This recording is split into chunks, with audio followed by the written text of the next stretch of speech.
Shut up, microwave. I know my food's right. Oh, hi, everybody. How's it going? Welcome to Saturday Night InSaNiTy. What with this being Saturday night and all. Hello. Hello. And speaking of Hi. food, I'm going to go get mine, and the gang here is going to regale you with things they wanted to talk about whilst I stuff my face. So, How's it going, everybody? there you go. I'm just going to move. Kind of make How you room for my doing? plate here. So, Stewie one walked in and said, "Just got here. What's going on?" Well, the titles and the theme music. I thought that was kind of self-evident, but okay. Anyway, I'll be back. Can you grab me a napkin? Yes. there are a couple things that happened today or over the past few days that improved. We don't normally talk about this kind of stuff on the show, but they increased my faith in humanity just a little bit, just a tiny, Enjoy. most almost insignificant amount. But it's been so long since my faith in humanity has been restored even a little bit that it felt really fucking good. Okay, faith in humanity destroyed. Thank you. No, You should know better. but no, the two things were one, DMX's funeral, which was fucking incredible. It was amazing. Oh my god. It was so Just- cool. To explain this to you guys, this guy DMX, rap god, was ushered down a street in New York, where Barclays Center is. I can't remember what street His that coffin, is. specifically. His coffin, yes, in the back of a monster truck. Badass Rough enough on its own. Riders. A Rough Riders monster truck. That's badass enough on its own, but then following that monster truck was a parade of like hundreds, potentially thousands of fucking motorcycles. Fuck. Alright, fine. Stoudman. Now, all I'm going to say is that's how you go out. That's how you go out when you're a real motherfucker. I mean, Like, when they said he was rolling down the street in a Pork roast. in a fucking monster truck, I thought they had like a throne on the back of it with Potatoes. just like embalmed. Onions. That's what I want to do. Like, put my embalmed corpse in the throne and drive me down the street. So, That's what I want. pork roast, That's so cool. onions, carrots, Onions. potatoes. We're talking about DMX's amazing funeral. Can you Oh. shut up with your food? I'm hungry. Fuck you. That is so many motorcycles. Oh my god. Right? Like, holy shit. Bow, That ba-dow, man bow, bow, went out ba-dow, in bow, his bow, style. bow, bow, bow, bow, bow. I saw that and I immediately wanted to go listen to some more of DMX music for the first time in years. It's It's amazing. like, oh, I got to listen to some DMX right the fuck now, you know? So there was that happened. And then today, what I have called the Great American Josh Off, which was the Battle of the Joshes, if you will. Oh my god, yeah. It says here on Twitter, dozens of Joshes battled. No, if you look at the video, there are like hundreds of fucking Joshes. There's a couple hundred, I who think. showed up last year on, I think it was Facebook. There was a Josh Swain who went on Facebook. I think it was Facebook. It was I mean, Facebook, and he invited hundreds of Joshes to a group Yes. chat and says, and one year meet here in someplace, a field in Minnesota, and today Nebraska. was Nebraska. And today, that field was filled with people with fucking pool noodles beating the crap out of each other, named Josh. That's right. Not just people, Joshes. And the winner gets to keep the name, and everyone else has to change the name. That was the rule. And the winner was a little kid. Now I'm saying, like, this kid is so little, they put a fucking Burger King crown on his head, and it just went right over his head. That's how Amazing. fucking That's adorable. and he won the title of the Josh Swain. He's the So- Josh. Yeah. Oh, this was He is the Josh the War. Josh. Yeah. The War of the Joshes, yeah. So that and the DMX thing gave me just a little bit of faith in humanity. I'm like, oh, These are like wholesome, good stories. Mm. Things that are happening in the world that are not bad, and people aren't dying. They're just having fun or celebrating the life of a significant person in a fucking amazing way. This is what life should be like. Why can't we have nice things? This is the nice things. That I That's just cool, though. You know, Yeah. the Battle of Josh. So- is Congratulations, I hope- Josh, for being the Joshest Josh that ever joshed. For being the Josh. The That's Josh. Josh. The Josh. But yeah, I mean, I want to see the edited video of that event because that just seems like it'd be a lot of yeah. fun. Give me a 15-minute condensed battle, please. Thank you. So we don't normally talk about that kind of stuff on here, so I thought maybe we'd just start the show off. Good Why time. not? It was good and fun. Little feel I know good that. stuff. Some news that doesn't make you want to I don't Claw know. your eyes out and have Yeah, there you destroy go. your faith in humanity. Yeah. We have plenty of those problems as it is, you know. Exactly. What's on the doom scroll today? That's pretty much it, actually. Damn. Yeah, there wasn't much doom today. That's what made me feel good. What? I'm in a really good mood now because there wasn't a lot of doom today. Don't. But damn. What Good fresh news. new hell has fucked us as a species today? Who is the main character of Twitter today? That's usually what it is. You don't want to be. There's one main Oh, yeah. main character of Twitter every day, Mm-hmm. and you don't want to be it. Mm-hmm. You definitely do not. There is always one person like this guy's an asshole, and the entire internet's like, yeah, this guy's an asshole. Don't want to be that guy No, or girl or whoever. you don't Or want to. I really- You don't want to be that asshole. There you go. Thank you. I have to say that I really hope this whole Josh thing becomes like a yearly tradition where they battle for the dick. Who's the Joshiest of all Joshes? Who was a dick? What? I'm confused. I don't know. Who was a dick? The Twitter talking main about? character, is that the dick? Yeah. We're just talking about that don't want to be the main character of Twitter. You'll be I a dick. see. Okay. So don't be Oh. that dick.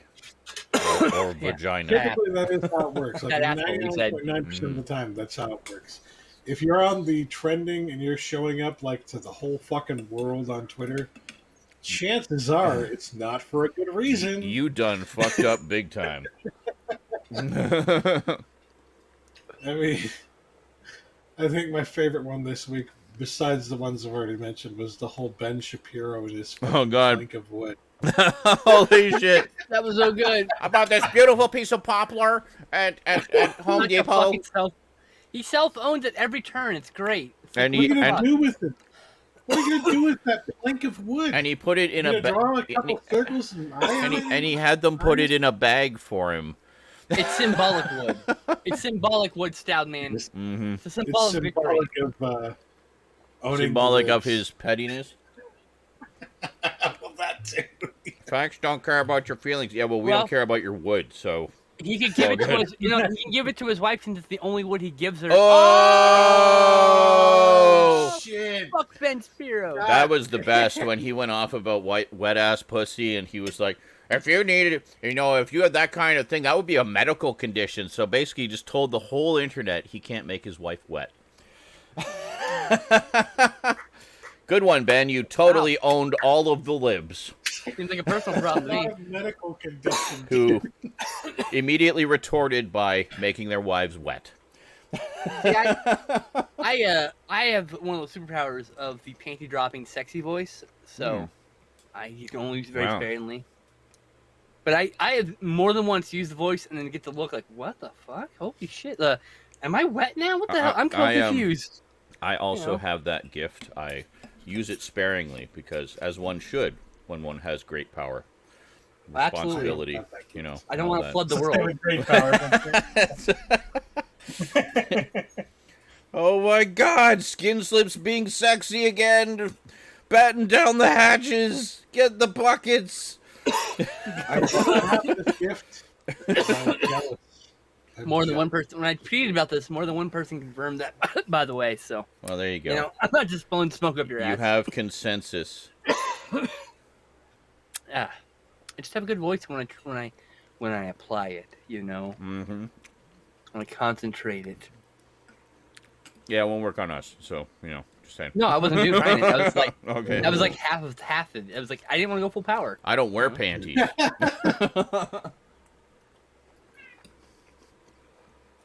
I barely wear underwear half the I time. guess I was watching a Ric Flair promo. Speaking of Woo! pleasing women, and he goes like, "You call me the 1 hour man," because he stayed 1 hour in the Royal Rumble, or whatever. But like, I Okay. was like, 1 hour is not that impressive, Rick. I hate to tell you. Yeah. Oh. I mean, even Tom Hanks kept it going all night for his wife and The Green Mile. Oh my God. Laughed so hard at that scene. Ah, I have a kitten. Skeletor. Yeah. Mm. Yeah. In case you haven't noticed, I like to have a pile of onions with my meat. It's good. I love onions. Me too. I love them when they're grilled, especially. Grilled is Or good. or caramelized. In this case, they were cooked in with the roast. That works. Works really good. So nice and soft and yummy. So what I can't do cooked Sorry, carrots. I can't do cooked carrots. Cooked Cat carrots. tax I can't. I don't know. Textured flavor combined. I can't do it. I I like raw carrots all day long. was going to say dehydrated pears are good. Dehydrated carrots? Nice sugary treat. Dehydrated carrots? I Carrots? said carrots. No, I was talking about carrots. Oh, sorry. I thought you said pears. Nope. I should have said carrots. Did I say pears or carrots? I heard pears. Okay. No, I wasn't My listening. brain can sometimes replace words, and I go, "Wait, which one did I say?" Oh shit. It's just the way you I said guess carrots. mine does You don't too. really pronounce the ox part. You just said carrots. Mm-hmm. So Yes, I people talk could awkwardly, understand I know. that or hear that as pears. I know I'm a terrible speaker. I get it. It's just no. It's not. Oh my that. god, the way she's glaring at me. Oh, it's so cute. Meh, kill you. Meh. I think she's glaring just because she wants me to let her go. Oh yeah, absolutely, 100%. Why are you holding on to me, human? I did not request not this. okay. It is not holding time. I did not consent to being held, human. I allowed it because you were petting me, and then you stopped petting me. So I'm happy to announce I actually do have a few pickups this week. Me I have too. two. I I have 3. I have Have 3 one. as well. Oh. I decided I had been bereft of pickups long enough and treated myself to a couple things. Oh, good. But yeah. I treated myself to a bunch of shit I didn't need at the store this week, including this right here, which is my lottery ticket, as I've been calling it. Calorie-free Chipotle ranch. How was Now- it? You ready yet? The reason I call it a lottery ticket is because, Mhm. there's a 99.9% chance that this is going to be god awful. Excellent. But I bought it anyways, just thinking, well, calorie-free, not just ranch, but Or salad dressing. it could be amazing. You have no If it idea. is amazing, then holy shit, I can eat salad and lose weight way easier with something like this, right? I love salad. Hunter Bolding. Whoa, Chipotle Ranch. Time to unmute. So here's what I'm telling you guys. I will try this ranch out right here on stream Whoa. later in the stream. If you guys donate to Sean at least $100 during the stream. Hey, now you're talking. What the I fuck, like dude? this. That's the deal. Otherwise, I try it off the stream That's why I love my friends. amidst my friends. So And there you go. and that $100 won't be just thrown into the wind. It will allow us to play more of the marathon tomorrow. Mhm. Because at the moment we only have a half hour for tomorrow's clock. So $100. Which you I did roll paid on like Friday, $6 right? fucking bucks for this. I've been going alright? since Friday. Yeah. This was really expensive, actually, for fucking ranch. A $100 bottle of Chipotle ranch. Uh-huh.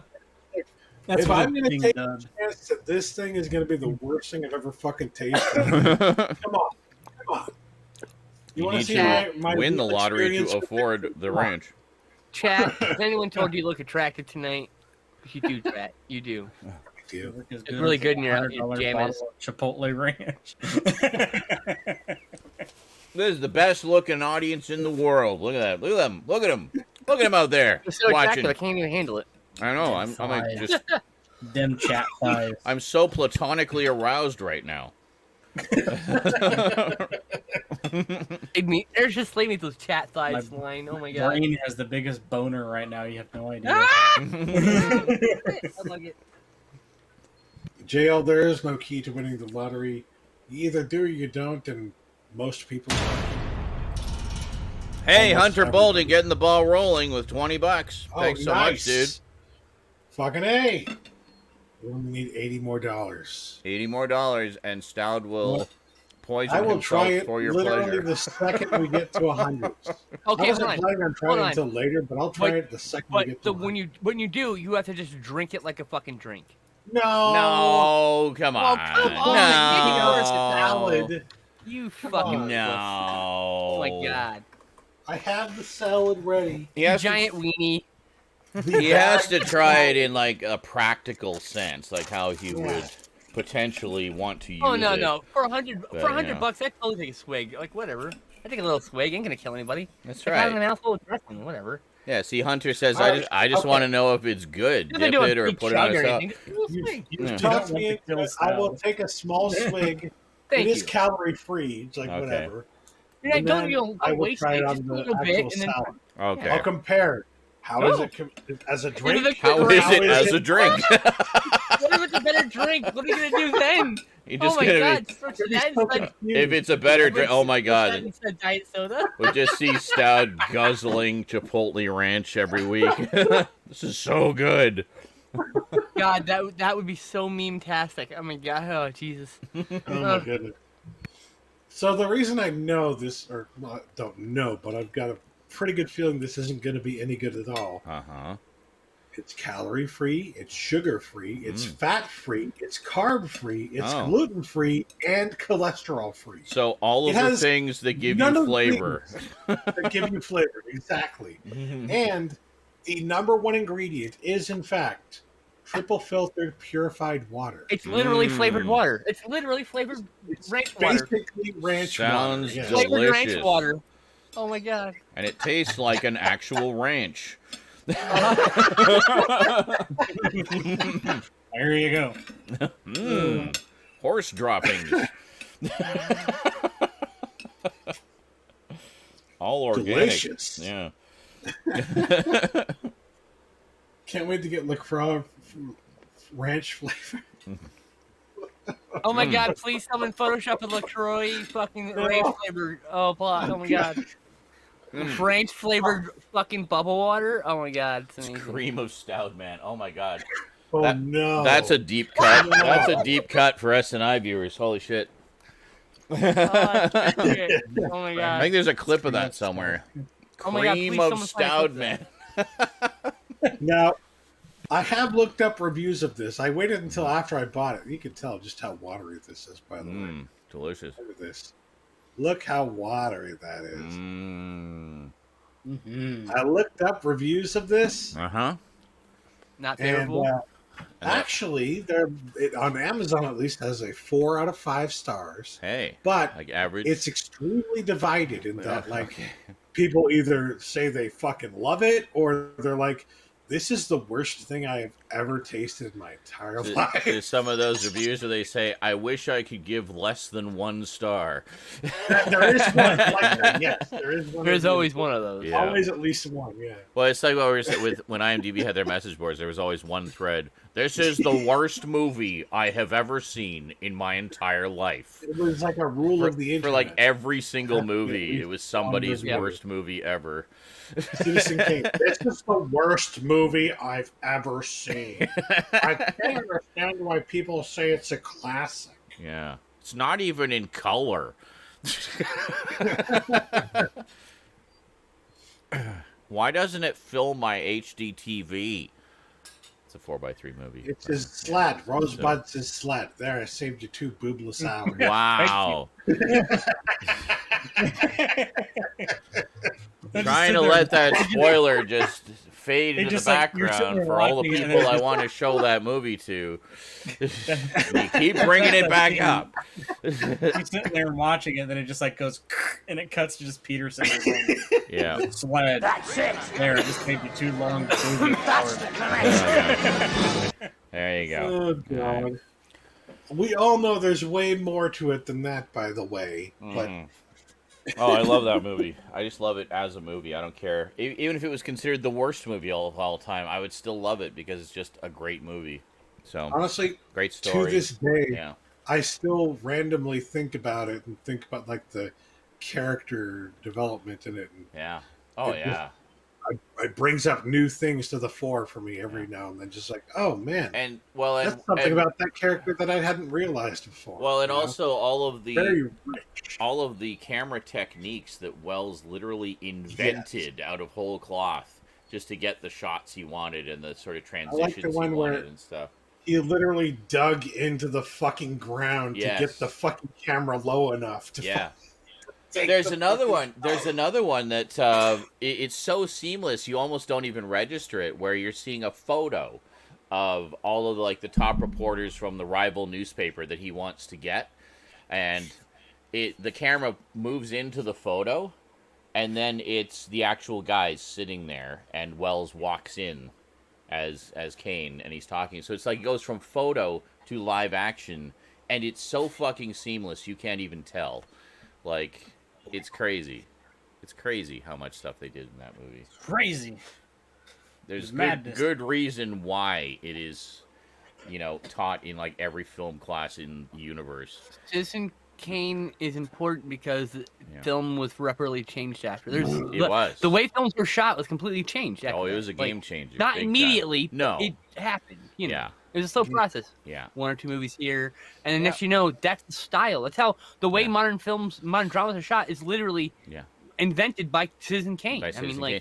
That's one of the reasons why it holds up so well too. Is like you can watch it and you almost take it for granted because you've seen all these techniques before. I've seen people take it for granted. Yeah, but it's like What's you have so to good about this understand, movie? and you watch it, it feels like a modern movie. But the reason is because a lot of modern film techniques started with that movie. Like that is ground zero for so many modern filming techniques. Wells was absolutely a genius, and I do not use that term lightly.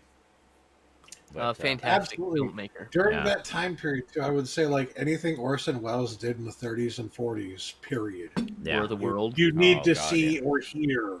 He's the one who did the World of the World. The radio one. Right? Yeah, the radio The one. famous one. The radio one. He Yeah, also 1938. Yeah. I mean, he knew how to further mediums. Like Well, that was also the thing. That's actually another really good example. People get lost in the sort of hype of it and everything, but the fact is, nobody had done a radio drama like that, like as a fake news broadcast. That was entirely like a Wells' mockumentary idea. almost. Like like a mockumentary or like a found footage kind of thing. Like That's basically what it is. Yeah, like that was why people got fooled by it, was because it had literally never been done before. Yeah. So the whole genre was born after that. The whole mockumentary genre owes everything to War of the Worlds. pretty much, yeah. And then, of course, found footage also owes everything to mockumentaries. They kind of they're together. Yeah. Mockumentaries and my found footage and mockumentary films are on the same shelf. They I divide overlap. the two. Yeah. I divide obviously. the two, but like There is a distinct there's difference. a few movies in the yeah. There's a few movies in between. Like Lake Mungo. When I get the Blu-ray, will be right there in the middle. Oh, I forgot. The other side of the Say, wind. what do you do with mockumentaries that are also? Yeah, well, you can. There's gonna be some. Put 'em in the middle. You put them in the middle. Yeah, there you go. Yeah, exactly. The other side of the wind book is also made. I actually didn't know there was a book. I've seen the movie and I've seen the behind the scenes feature about it. Really wish they would put that on Blu-ray. I would love to have that on my shelf. But yeah, it goes deep behind the scenes. Nice. Talking about what, Michael? How come nobody's talking about what? Oh, he said. What? Manic Prime said, "Is Citizen Kane a WWE Studios movie?" Yes, it is. That's correct. Yep. It's the story of how he lost his mask. Yeah.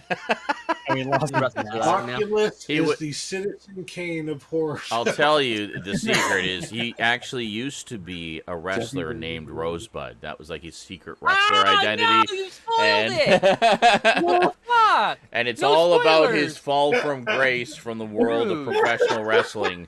Fucking rude. You know what? You need to be banned from your own channel. That's it. Bye. Banned from my own channel.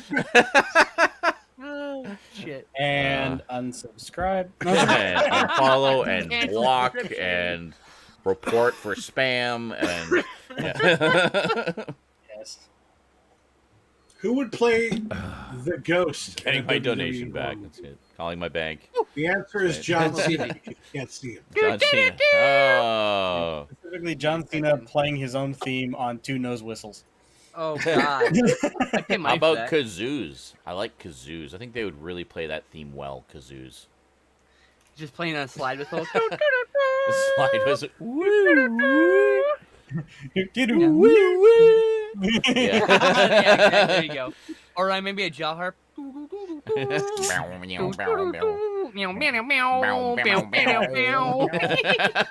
like a Western Why theme has when I no do it one like done that. this? John Cena's theme on 100 different weird instruments. If this is, Yes! if you've ever had any doubt Someone about do the this. ADHD nature of our show, you have just witnessed it in action. We all have ADHD to some We degree, went from so, talking about Sanity portion. something, I don't even remember now, and then we segued into the genius of Orson Welles, and now we're sorry, talking about playing the John Cena theme on a mouth thing. I know how we got On a from canoe, I know how we on got a from slide Citizen Kane to whistle. WWE. I know how we got from Citizen Kane to Citizen to Kane, John Cena. I WWE, don't remember. right. I don't remember how we got from Ben Shapiro not being able to get his wife wet to Citizen Kane. I don't know how we made that leap. That's where I lost the train of thought. Wait, what? And It's it's just still- like, and my And brain this is done. why we call it Saturday Night Insanity, because to Yep. those who do not have brains that work like ours, it would just appear as complete lunacy. And we like it that way. Like, these people are weird. Like, What yes, are they we are. talking about? Like, is there any structure to this at all? No. Well, a little bit, but not much. A little bit of order, but mostly it's chaos because the order is just to move the show along when we get stagnant. That's about it.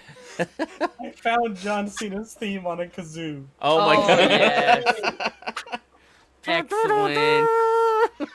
And it's like all the way down, like it's got like some guy like plucking a guitar at the very beginning, and they're doing the build down. Dun, man. dun, dun. Yeah. Ugh. Oh my goodness. Finally. Apparently that was the funniest thing Michael had ever seen. I am delightfully high. Oh shit, I forgot I'd even added that onto the soundboard. What? Oh. Circus of Value. Circus of Value. Oh boy. Values. Excellent. Only $5 to play it. That is a value. I will occasionally I'm sorry. secretly add new things to the soundboard, so stay tuned. I wish you could do like the overblown John Cena theme, And then I'll but, like, immediately forget about it. because that'd be really fun actually. To interrupt the stream like doo, doo, doo, doo, out of nowhere. Oh my god. you know, Jay would spend money on that. I just know he found would. John Cena theme Yeah, on, and it came up with kazoo, recorder, trumpet, flute, clarinet, piano, ringtones. Oh my god. So we still And do need they the have hard jaw drives? harp. Okay, Well, got it. that's been What about hard drives? Tesla coils. Hard drives are Tesla coils? Have they Tesla. done that on either of those? Interesting. Maybe theremin.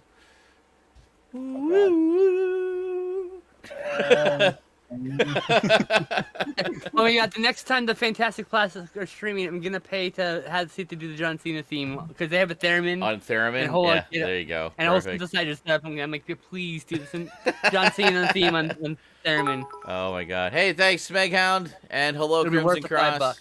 How's it going? And Chameleon Storm, how's it going?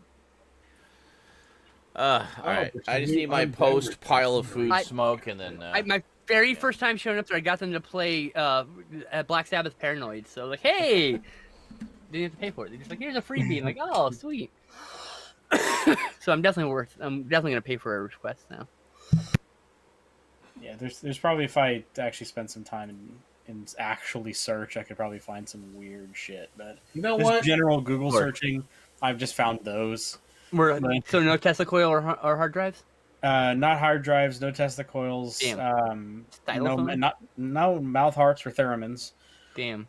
But the Stylophone? kazoo one was the first one that showed up. I thought that was pretty good. We have a new unban request that I just saw. It's Wait, not do we? new. It's been there for a while. Where's that at? Oh. I felt okay. I will say this now. Twitch, you really need to check yourself Let's on see here. on some of the words that you can quote unquote unbanned, because You know what? I'm gonna. You know what? Hold on. This one actually, this is the one. I'm gonna approve this. Yeah, it's got me like, I don't know. Maybe we should because I'll give them. Yeah, all right. I mean, I looked at their comment entry. They looked like they were just being a little pushy in the channel. And we got a little swordy with them. It's like, okay, Yeah, fine. A couple streams back that I did, I Don't be shitty. one of our group, Haji, came into my chat, and I had to literally approve his own name. I go, thanks. Yeah. Twitch. That's Oh, Jesus. That's a little fucking awkward. Twitch has some issues right now. Yeah. Well, I mean, I don't want to comment negatively about someone's username. There are some things that have that. come to light about them recently, and in the past, for that matter. That And it's just like he wasn't even. He hadn't said anything yet. It's just like he came into the chat. I think he said hi, and and it blocked it, and it wanted me to approve Haji, and I go, Right? really? Yep. Because that's a racist term. Oh, God. It is. I thought Haji was But- like a name. It is, but it's used as a racist term, so that's why it automatically get picked up.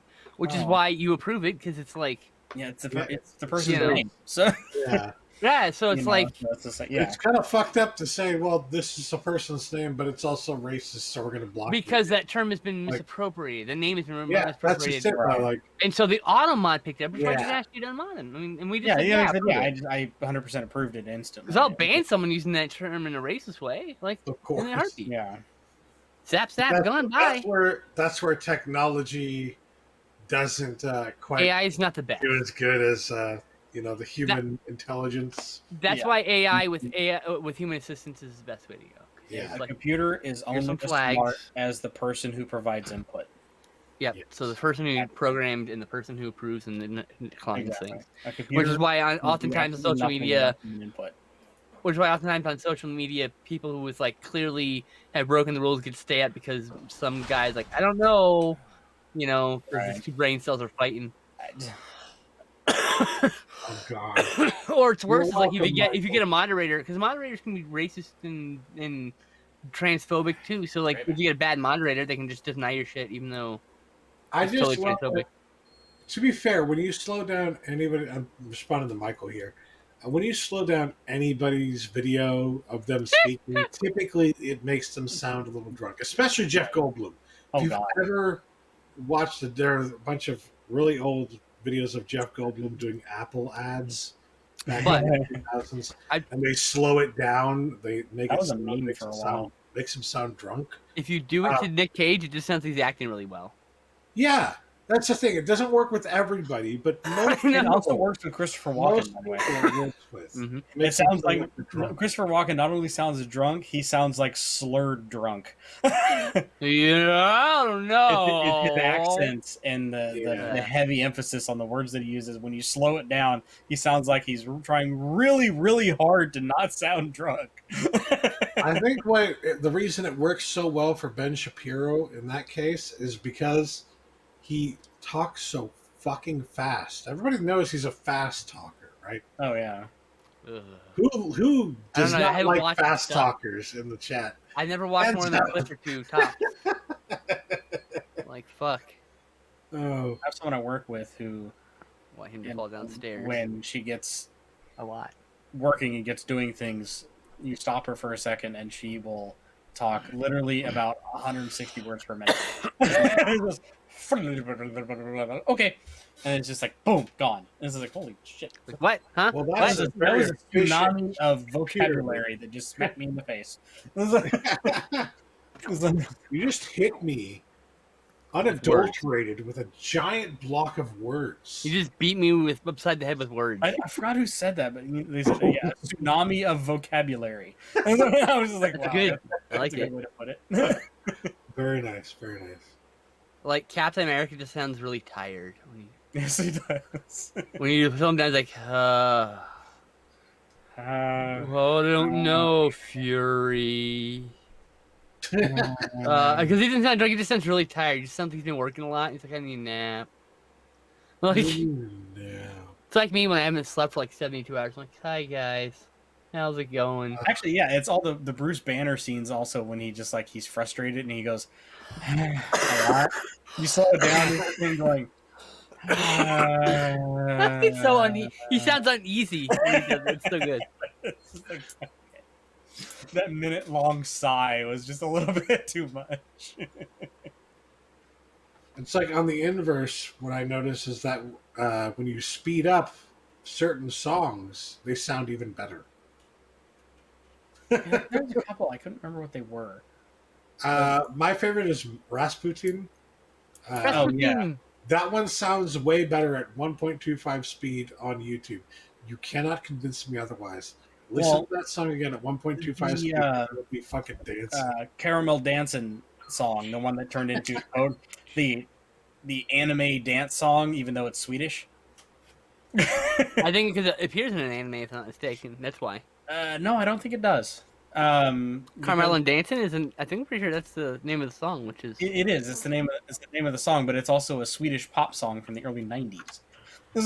and the version that we mostly listen to is half the speed, or is double the speed. The original is half the speed of that. It actually sounds slowed down when you listen to the original version. You're like, no, that's just a normal speed.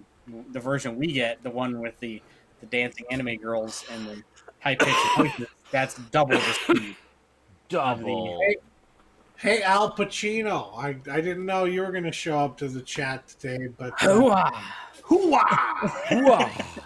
This is the noise you made when you sat down. Oh, yeah. And he was like, hoo-ah! Uh-huh. Okay. Very good. Oh, my goodness. So, Carmela Dancing, Swedish for Carmela, is the first track and the second single of Swedish Moongraph from early 2000s. Okay. Early 2000, sorry. 2001. Okay, now. That was a pop song. Now, let's see here. Television. I was curious. I'm curious where maybe it came from. I'm kind of curious how it became so mixed in with anime. It was it was covered a few times, I guess, here in Japan. I'm saying it's covered a few times in Japanese. Like I said, what's funny is the only thing they did was speed it up. That's it. The words are exactly the same. Yeah. Still spoken Swedish. You know, it just sounds Japanese when you speed it up. So yeah, the Tibetan version was originally released in Asia, so that's where it came from. Yeah, that's the Japanese version, basically. God damn it! Fascinating. And you know, there is an album that was officially released with the sped. Okay, so it charted in Japan for 2 weeks and became a meme after that. Yeah. So that's because I don't think it really was in any like animes or any films or anything like that.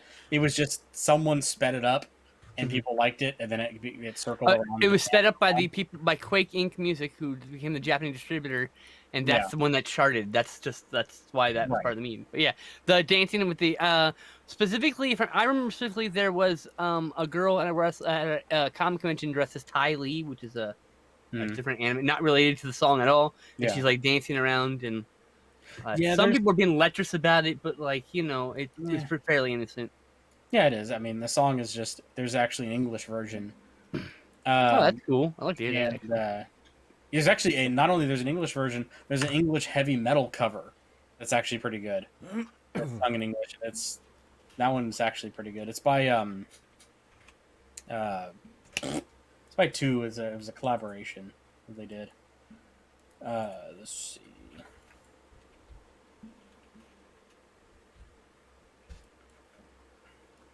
It was done by Richard E.B. and Christina V. Who's the one person who sang it.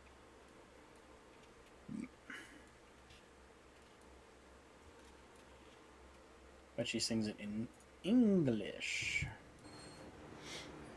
Yeah, I just think it became a meme because of that girl doing that specific dance, and then. And now I believe in Japan, it's those three anime girls. Their looks are the official, like, dancers. Yeah, because they're called the Carmel. They're called like the Carmelas or something. Carmela Girls, which is named after the band. Yeah. Carmela Dancing Girls or something like that. Yeah.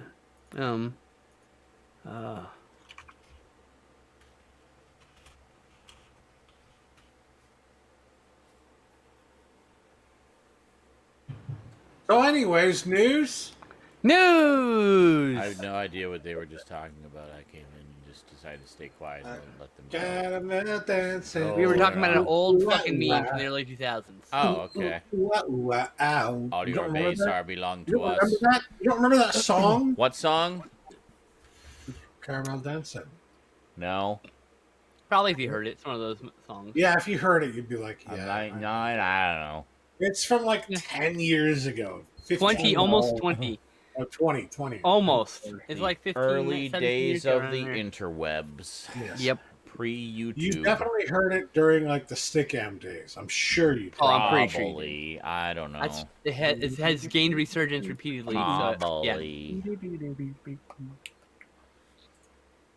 Let's see. Anyways, news. Hey, Crimson Cross got vaccinated. Good job, dude. Which one? Who? Crimson People are Cross got getting vaccinated in our chat, and it's Hey, excellent. Good job, everybody. Getting the jabs. Rosie and I should be getting ours sometime next month. Apparently, might be able to register for it now, so we'll, so cool. Sad, when are you eligible? I'm eligible now. I just need to go to fucking Walgreens. Oh, then go do it, bro. all right. I'm going to call them and be like, hey, can I send an appointment? Okay. And they'll set you up an appointment, and then you just go. My doctor won't fuck.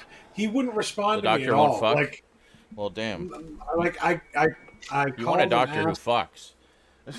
You know he'll be much happier. Of course, but like I called my Of doctor's course. office, right? And I had a lot of questions for them, and one of them was like, "What's up with the vaccine? Can I get my vaccine now, please?" What's the vaccine, up? right? Yeah. Never got a response from him at all. And this has been a fucking. It's been like that the whole fucking time. Every time I ask him anything about the vaccine, no fucking response at fucking all. So it's like the actual doctor who you fucking pay for. You said you're paying Doctor from Who. goddamn insurance to fucking pay for this shit, and they won't fucking respond to you or tell you anything about what's going on with the vaccine. And then Walgreens like, hey, come get your vaccine. You said the Why doctor. the fuck am I dealing with my doctor then? You said the Doctor Who you pay for. I pay for a lot of Doctor Who. I have much Doctor Who that I have paid for. Fucking nerds. All right, news.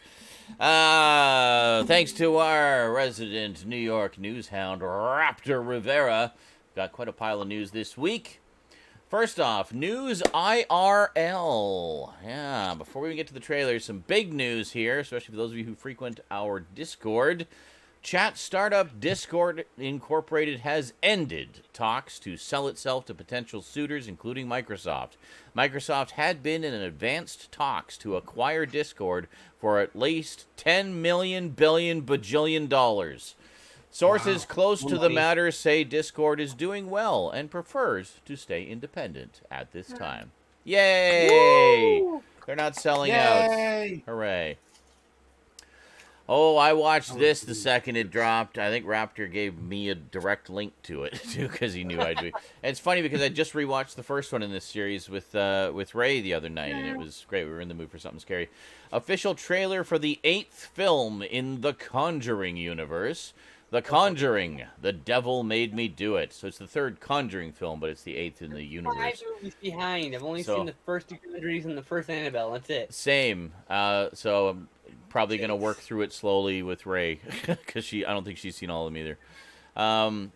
One of the most sensational cases from Ed and Lorraine Warren's files. It starts with a fight for the soul of a young boy, then takes them beyond anything they'd ever seen before to mark the first time in U.S. history that a murder suspect would claim demonic possession as a defense. Starring the returning Patrick Wilson and Vera Farmiga in the leading roles, and directed by Michael Chavez, who previously helmed 2019's The Curse of La Llorona. The film will premiere in select theaters and HBO Max simultaneously on June 4th, streaming for a 30-day period. Very nice. Yeah, I watched that trailer as soon as I saw it, and it looks really intense. So definitely looking forward to that. Oh, I did not see this one. I'll have to check this out. Official teaser trailer for the 25th entry in the Marvel Cinematic Universe, Shang-Chi and the Legend of the Ten Rings. When Shang-Chi is drawn into the clandestine Ten Rings organization, he is forced to confront the past he thought he left behind. Starring Awkwafina, Michelle Yeoh, Tony Leung, with Simu Liu in the leading role. The film is scheduled for a theatrical release for now on September 3rd. Official trailer for the second season of the Netflix original series Love, Death, and Robots, premiering May 14th. The series was created by filmmaker Tim Miller, and even before Season 2 drops, a third season has been greenlit for a 2022 release. Very nice. Official teaser trailer for the comedy horror Werewolves Within. Based on the video game of the same name, as a snowstorm traps town residents together inside the local inn, where newly arrived forest ranger Finn and postal worker Cecily must try to keep the peace and uncover the truth behind a mysterious creature that has begun terrorizing the community. Co-starring Milana Vaintrub, who plays saleswoman Lily on many AT&T commercials. Yeah, interesting. Oh, okay. Very I know good. who that is. Official trailer for the FX original docu-series Pride, premiering May 14th. The 6-part limited series will cover the biggest and most important moments in LGBTQ+ history from the 1950s to the 2000s, including the Lavender Scare, Stonewall, the AIDS crisis, the culture wars, and the battle for marriage equality. Oh, that sounds interesting. Nice. Yeah.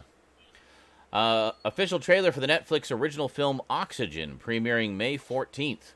A woman wakes in a cryogenic chamber with no recollection of how she got there and must find a way out before running out of air. Ooh, claustrophobic horror. Directed by Alexandra Aja, who's previously helmed 2003's High Tension, the 2006 remake of The Hills Have Eyes, and 2019's Crawl, all of which are apparently excellent. I've only seen the Hills Have Eyes remake, and that was actually really good. There's only one thing I have to say to that, and that is, I remember. Now, I'm not saying this is definitely better than this. I haven't seen this new fucking movie, right? So how would I fucking know? Yeah. But Yes. if you were into that kind of stuff, into the fucking, we have to find a way out before we run out of oxygen kind of thing. Yes, like Ryan limited time. Reynolds did a movie called Buried in the mid 2000s. Okay. In which he was playing a character who was buried alive, and it was a horror movie. Nice. And it's actually it's proof that Ryan Reynolds can do anything he fucking wants. Oh, he's to. amazing.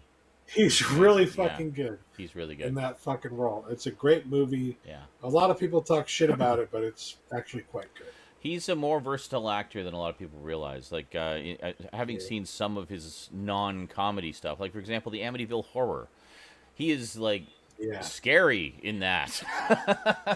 As, you know, the father who is succumbing to the evil in the house. You know, it's scary. Oh, yeah. Yeah. He's really good in that. I probably won't see this because I'm not a huge fan of claustrophobic horror. It just doesn't vibe with me very well. Are you claustrophobic? Is that perhaps why? I see. That's the funny thing. I'm not claustrophobic. I just don't find enjoyment in seeing people being in claustrophobic situations. It's a really weird thing that I have. He's very sympathetic, basically. Yes, empathetic. Empathetic. Thank you. I see. Wrong word. Okay. Yeah. Official trailer for the Hulu original series Marvel's MODOK. Oh, we've been like excited about this one for months now. Premiering May 21st. As previously reported, the series is co-created by Patton Oswalt, who also provides the voice for the title character. The stop-motion animation for the series is provided by Stupid Buddy Studios, who do all the work on Robot Chicken. Very nice. Nice. We also got teaser trailer for the HBO Max original special Adventure Time, Distant Lands, Together Again, premiering May 20th. Finn the human and Jake the dog are brought together again, where they attempt to rediscover their brotherly bond as they embark on the most important quest of their lives. Hey, very nice. Follow-up movie. Gotta love it. My nieces named their first dog, which we still have, after Finn. After So Finn. it's Finn Okay. the dog. Interesting. In this Thinking a little outside the box there. I like that. That's very good. Normal, though. Yeah. And finally, official trailer for the third season of the Netflix original series Jurassic World Camp Cretaceous. I keep forgetting that exists. I need to check that out one of these days. Premiering May 21st. Didn't the second season like just premiere 5 minutes ago? Like I swear, like Wasn't that long ago. Anyway, so that's it for trailer news. In movie and TV news, coming off the success of the Falcon and Winter Soldier series, Marvel Studios have announced a fourth Captain America film is in development. We knew this was coming, just wondering what form it would take. Malcolm Spellman, who was the showrunner for the series, and staff writer Dallin Muson are currently penning the script. Raptors note that is all the details I can give out at this time without going into spoiler territory. Okay, fair enough. Please be set during World War II. Please, please, please. I don't think it is. I know. Yeah. As much as we'd love to have Chris Evans back, because he was great. He said he'll come back though to play the character. So I'm sure. Yeah. You just won't do it in like an Avengers setting. Yeah. Right, just right. Do it. Well, he Take a break from it. Come can't. back. Yeah. To be fair, but yeah. Yeah, in reality he can't. So anyway, so Thing is, this is, there's a whole thing, like, death in comic books is never permanent. Death in Marvel comic books is especially never permanent. Exactly, technically, yeah. And they can always do like them. Exactly. World War II stories. Yeah, exactly. So, Mm. speaking of Marvel, the cast of the Disney Plus series Secret Invasion. How did I not know this was a thing that was happening? Maybe I did and forgot. Probably that's what happened. Just We got talked about it a couple weeks ago. just got a little bit bigger as Oscar Winnier. Olivia. I was reading Olivia as I was saying winner, and it came out Winnier. Oscar winner Olivia Colman and Game of Thrones alumni Emilia Clarke have joined the fray. Their roles are unknown at this time. As previously reported, the series will center on a band of Skrulls who have infiltrated the highest spheres of the Marvel Universe. Yeah, well, as it should be. That's the Secret Invasion. Very cool. That's how it works, yeah. Yeah. Disney and Sony have oh yeah, I heard a little. People were telling me bits and pieces of this in the chat this week during my streams. Disney and Sony have reached a multi-year deal for the post-Pay 1 release window, a pact that will make Spider-Man and other major franchises eligible to stream on Disney Plus for the first time. The official announcement said the deal gives Disney enormous programming potential across its platforms and makes them key destinations for a robust collection of Spider-Man films. Hulu will also get a significant number of library titles beginning as early as June. Very cool. The new trio of directors, for the sequel to Spider-Man Into the Spider-Verse have been chosen. Joaquim Dos Santos, Kemp Powers, and Justin K. Thompson. Dos Santos previously directed, produced, and storyboarded on numerous animated series, including Avatar: The Last Airbender, Voltron: Legendary Defender, and Roughnecks: The Starship Troopers Chronicles. Oh, I fucking love that show so much. Powers recently penned Regina King's feature debut, One Night in Miami. Thompson recently served as the production designer on the original Spider-Verse film, earning an Annie Award for his work. Very nice.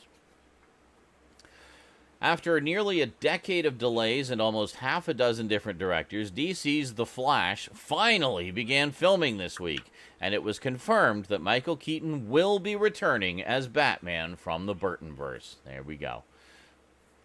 Nice to have that officially confirmed, but we all pretty much knew that already. Right. They've been kind of unofficially confirmed before. Due to popular demand, Reading Rainbow host LeVar Burton will guest host on Jeopardy to close out the show's 37th season. There we go. I will probably Fucking A. find that and watch it. He's I one really of hope what happens. he's one of many Sorry. guest hosts, but he's the one. Yes. He's the one there. Please hire I me. really Yeah. hope what happens is that like he does so fucking good at it that they're like, no, you're just the permanent host now. Yeah, that's it. Because If you guest want. host is nice, but it's like, Yeah. come on. It's like a one. Come on. Like, yeah. Representation matters. I could understand them also just taking the approach of like if you're gonna do sports Jeopardy for a week or two or something like that, then Like you a get the sports guy in. Yeah, I yeah. can understand that. You know. That makes sense. Yeah. Mix Yeah. it up a bit. Let's see. Vin Diesel has signed on to produce and star in a live-action feature take on classic tabletop game Rock'em Sock'em Robots. Oh, didn't we already get that with Real Steel? But Is okay. Nope, not the Is same. that a tabletop game? I guess technically. Yeah, technically, yes. yeah. You can't really It's play it just- on your lap. It's not really what I think of as like. You know, I think It's it's called- tabletop. It's called fucking- tabletop to differentiate it from video game. That's the only Yeah. reason why it's called tabletop. Yeah, basically. Ryan Engel, the screenwriter behind the big screen adaptation of Rampage, has penned the screenplay for the action-adventure, which follows a father and son who form an unlikely bond with an advanced war machine. Raptors note, come on, Disney, get Real Steel 2 off the ground. Right? No, seriously, Real Steel's awesome. Real Steel. Steel was so good. Like, I didn't, like, far Right. better than I was expecting going in. I bought it. I Right. have it. I just I haven't thought it watched was great. It was such Does anybody else remember this? Such This a was wonderful many surprise. years ago. I don't know if there was a bunch of parody trailers that were made and a bunch of parody posters, and one of them they were taking like board games Yeah, and yeah. tabletop games. There's One of been a them was lot of Rock those over the Talking years, Robots. Yeah. And I think this is where we're gonna go now. They're gonna look at these funny parody, like oh my god, and actually make them movies. Oh, there was Yes. one. There was one I posted on my Yes, they Facebook are. Monopoly. page last week, which was basically classic children's board games reimagined as horror movie posters. And Oh yeah, that was pretty some good. of them were really good. Like Hungry Hippos was kind of like a Jaws type of thing. You see this like nasty looking hippo coming up to eat the boat. It's That'd like, be It'd be perfect. and perfect. oh yeah, Perfect. and the I caption would was watch just, "They're hungry." It was great. What I will say is that like the first time I knew that Hollywood had completely fucking run out of ideas was several years ago. It was probably like a decade ago at this When they point. did Battleship. When they announced that like there was a battle over like who was going to like there was a bidding war. I mean, Yeah. over who was going to get the rights to do an asteroids movie. Oh, Now- like- yeah. It's Asteroids. asteroids. Nobody fucking knows. Like Zoomers don't know what the Dude, fuck there's- asteroids. There's are, a Tetris It is. movie happening. Like, right? So There's a where's Tetris the movie where's the happening. plot in that? The emoji movie? Am Like, I fucking come muted? on. No, sorry. Go ahead, Skinslip. No, we're just Um, going off. Sorry. So like, if you watch Battleship, Yeah. it's implementation of everything that Michael Bay does, but even wronger. Like the hero Oh, shot is just so not heroic. Oh, But really? they're obviously trying to ape the hero shot. They're trying to ape Uh, his style and like fails. Excellent. Not a bad movie, but it's not like they're like, oh my Yeah. god, why are we doing this? Stop spinning the camera.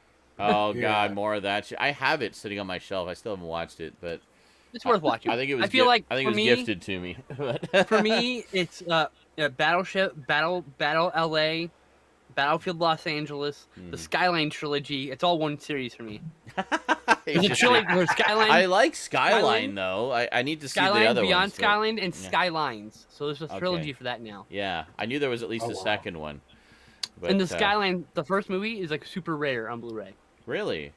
$100 right now, bro. You're What? like the- wow. Holy Why don't shit. they release like a the trilogy three set? Like, come on, Jesus. Right. It always shocks me. I Like, guess, yeah, nowadays, like, we've been sitting here on our fucking gold mine of Blu-rays, right? yeah. But if you actually go and look up the prices of, like, just go through, like, one fucking row on your shelf and you realize that's out of print, that's out of print, Oh, I that's out of know. print. It's like, So much. holy stuff, shit, yeah. a lot of the shit that we've collected over the years is now out of print. If and, we like, ever decided some to of it's just really expensive, stop some of it not collecting, expensive, we could clean Yeah. up.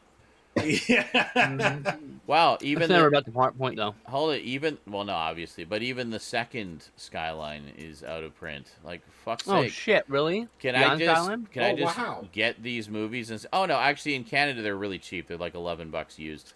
Get it while you can. Yeah, I think Get I'll it while have, you to, I'll can. have to grab those because I actually really Next like time you them. get an I like the first Amazon one. gift card or something. I did too. A lot of people hated it because it was kind of like it felt like it was like it got to the good part and then ended. But like it's Yeah. kind of like that's the point. Yeah, but then was, that's the but- second movie. Like you go to the second Yeah, movie, Right. It was and supposed to that's- be a cliffhanger, but like Yeah, and it was. Yeah. Well, eventually, it took I'm them a sure while. people Took them a while rated to the do it. same way to Time Walker at the end of that movie, where it's just like, what the fuck? I bought it. Yeah. I plan to watch it. There you go. I just haven't gotten around to it All yet. right. Yeah, I remember here you, it is. you liked Skyline. I remember Stoud. We were talking about it at the time. Well, no, like- I was the one who was like pissed off about the way it ended. oh, never I mind. did like Okay, it, but yeah. I was really upset about the way it ended because it ended on the cliffhanger. Yeah. But that's why I got this, so I can watch it.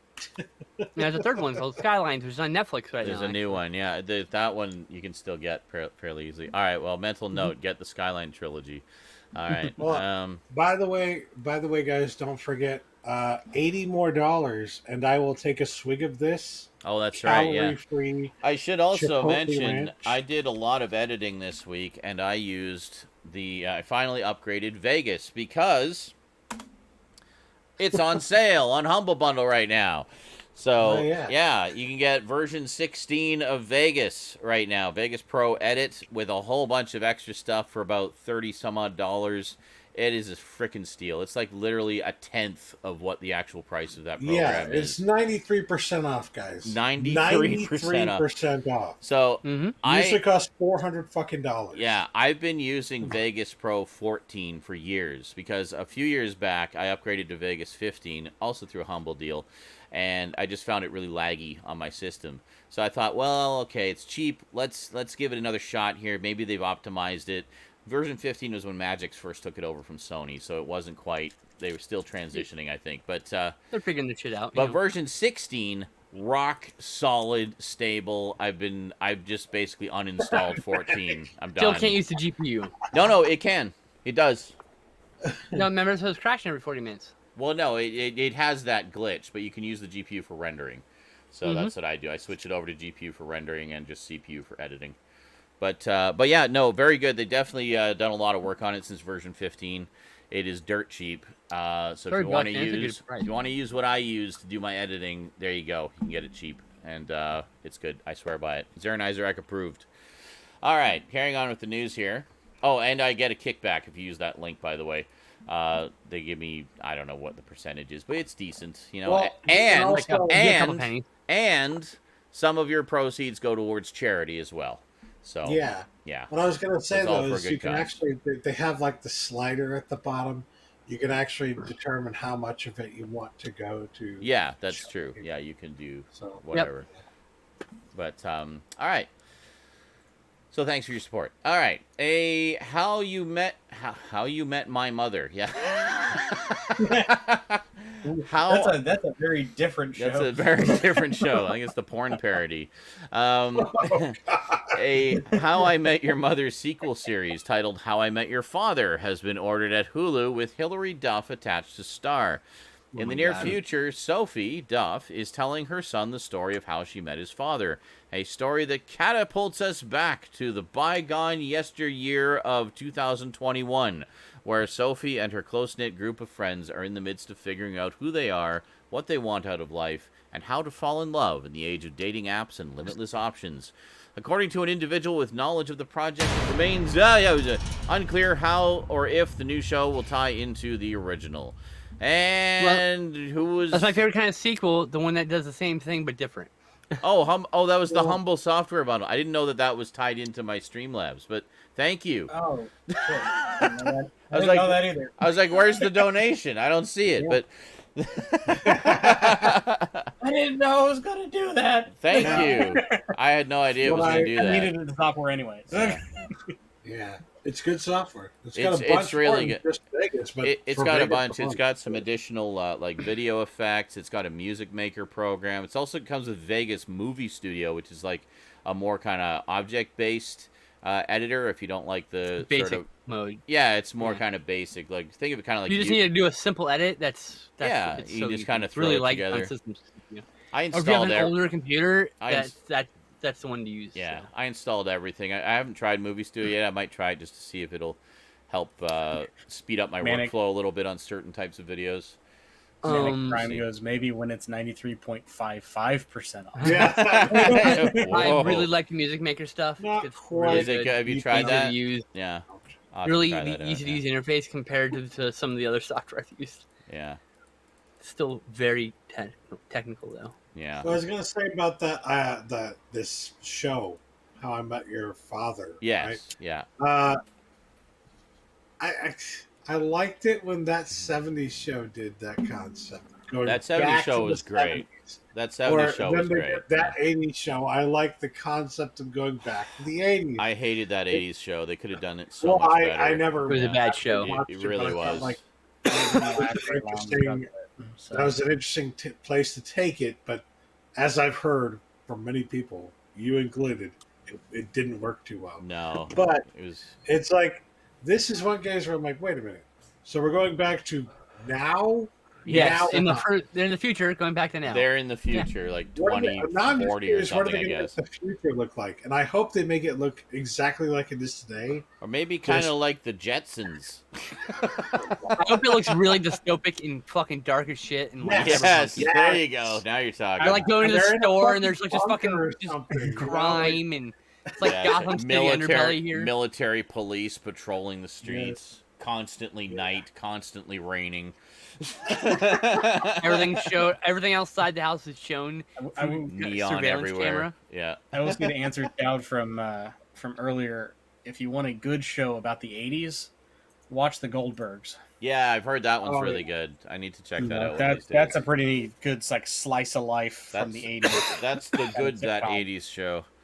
Yeah, see, like that 70s show was great. So the fact that they were doing an 80s one from basically the same producers, I mean, it had high hopes. And I watched the first few episodes. I liked some of the 80s-ness. I just found like the story arcs that were developing to be incredibly formulaic and predictable. And I was just like, I didn't find the lead actor particularly endearing. I just didn't like him. And you know, you gotta have you gotta have a likable lead. You know, I mean, That's not true. you look at fucking. Well, it depends what it is, but in a show like that, you absolutely 110% need to have a likable lead, because I mean that's what they're. If everyone around him is likable, you can do. I think you can do an unlikable protagonist. Well, But yeah. I think There were side characters I liked, but the protagonist was such a heavy focus of everything. I just didn't like him as a character. Like I just found his I understand. character, you know. And you're okay. poorly You're okay developed. not liking it Yeah. for those reasons. But I'm just saying. You I know. liked some of the side characters. Like, there was the punky chick who worked in the record store. I liked her. Yeah. I She's mean, like I sassy just. and- You know. Yeah, I mean, I've seen plenty of like shows and movies with unlikable protagonists. I mean, Iron Fist starts out with an unlikable protagonist. Yeah. He's unlikable for like the first half of the series because he's like this spoiled brat who's suffering from PTSD and not realizing it and just But that inflicting torment on everyone. So it's like, but that was an intentionally developed arc for that. I mean, we had a purpose to it. In this case, it was just I think So good. I think it was just a poorly developed character with a poorly developed arc. I don't disagree with you Just though. didn't- I'm just yeah. saying. No, I we're know. Talking about I get what you you're have saying. to, and my disagreement was Yeah. that you have to. I don't think you do. You but can. It's Well, hard without well, it. I feel like in a sitcom situation, though, in particular, I mean, you're trying to get you just don't have the luxury of doing something like that, where it's like, Yeah. you know, It's much harder. I'll be. Yeah. I don't think it's done I successfully yet, get but what you're saying. You know, I feel like Netflix can pull it you off. look at Yeah, some. things like See that, now you know? another example, like look at something like The Office, where you have this big ensemble cast, but the main focus, like the main characters you kind of follow around, have likable qualities. You know, Jim and Pam and you know all of them. And even Michael, who has irritating qualities, but he's still likable. You know, Dwight, who is clearly supposed to be the character you love to hate. You know, those are well-developed characters, and they just you see something like that, it sets the bar so high that you see something inferior, and it really shows its inferiority. I mean, it works best, like I said. Actually, the unlikable protagonist works really well in an ensemble. Walking Dead is a perfect example. that can. How many yeah. unlikable protagonists are in that fucking show? Oh yeah, for sure. But they also Yeah, have you're right. They also have really interesting, well-developed arcs. Yes, and like I said, And they go on a lot of different. you have to different one be very directions. good at writing, and two, you Yeah. have to be load the rest of the cast that like really likable people to Yeah. be able to hold that. Yeah, You know, it needs to be balanced. That I works guess the is what same we're- way. I guess that's what we're driving at. There needs to be a balance Yeah. there. and But- and that show had lacked balance 100%. So bottom line, that 80s show sucked. Anyway. But that What's the 70s gold show was great. Classic. Good stuff. Oh, And yeah. one season winner definitely deserved its death. Yes. Good riddance. And rubbish. Let's see. Where the hell was I here? Good word. Oh, that went from How I Met Your Father. Right, okay. Into a discussion of shitty sitcoms. A documentary about American Gladiators, widely considered to be one of the first reality competition series, is set as ESPN's latest 30 for 30. Oh, they should give It looks so good. they should give Cass some royalties for that title, 30 for 30. Yeah. That's He where did it. Cass got it from. Yeah, Cat's got it from that. Oh, never mind. 30 for 30 has been around Yeah, since the other like, way around. Oh, okay. Yeah. Never mind. He's like, I'm Cass, doing you my owe own 30 for ESPN 30 some money. with movies. Yes, there'll Yeah. be a bill in the mail. The untitled documentary, which explores the story of the show, which ran from 1989 to 1996 and was later rebooted by NBC in 2008, comes from Vice Studios and ESPN Films. The project will feature many of the larger-than-life former gladiators, as well as Johnny Ferraro, who has been referred to as the godfather of reality television. Ben Berman, who directed the amazing Jonathan documentary, will helm the project. Very nice. People don't realize how vastly important American Gladiators is. It literally opened the door for things like that. Absolutely. I didn't yeah. realize. I didn't that think about theme it song like that. alone is so ingrained It's- in my childhood. American Gladiators is an excellent show too. You Yeah. really root for some of those people to win, and you're like, no. yeah.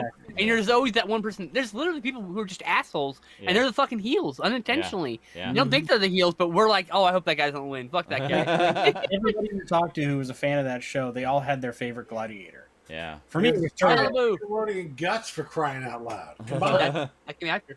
For me, it's Turbo. I love Malibu. He's my favorite. Malibu, I love also- Turbo. Turbo was one of those ones. It's just like he had the look, he had the hair. He had That's like Malibu. same with Malibu, actually. Yeah. He had the big Uh, fucking mane. He had a Yes, glorious both blonde did. mane. But yeah, When He I was think always of the- American Gladiators, I think of giant Q-tip fights. That's great. That was my favorite. The And Pugil. running around The in a Pugil. giant hamster ball. hamster ball. Yeah. Yes. Yes. Giant The weird hamster football ball. dunk thing that you Yeah. had to put it, Sadly, like, the footballs in the that- anus. I also remember like the Nerf bazookas. Yeah, that was the Blast that was my like, favorite. The Everything obstacle was course like, where you had it to was like nerf everything. run to each one and Yeah. try to hit the fucking gladiator where they're shooting at you with fucking tennis balls and shit. Yeah. That was Sadly, the best. in my area, American Gladiators did not air at that time. I think it came on later, like a few seasons later. But I Bunch wanted to of see it. I wanted to see it because it looked like just this wild, crazy, fun show. God. So at that think time, 1989, the one that was on in my area was Roller Games, which I Oh, loved. Roller Games. I Okay, yeah. loved Roller Games, also known as Rock and Later, Roller Games. Jam, same thing. Roller Jam Same was from the shit, same yeah. producers, yeah, but it was a It's different, basically the same show updated. slightly different. It's updated idea. for like a '90s audience. Yeah. There's Yeah. a completely different American Gladiators in the UK with different gladiators, I believe. There was, Interesting. yeah. Yeah. But yeah, if So you ever want to know what the localized, late yeah. 80s and early 90s sounded like, it was da-da-da-da-da-da-da-da-da. It's like they do that with WMAC Masters. Anyone remember that? they do that with a lot of reality shows. Actually, they'll have like localized versions Nope. of them. Like Survivor. what was I gonna say? Yeah, Survivor. Big yeah. Brother. Big Brother. That's the one I was I thinking. think Big that's Brother. what you're thinking of. Yeah, Yeah. Big Brother. Yeah. Big Brother I is third huge. season. Big Brother is huge in the UK. It's in every fucking Yeah, major it's company, ma- actually, massive. country. But Like, There's yeah. German Remember the one. American French. Gladiator NES game.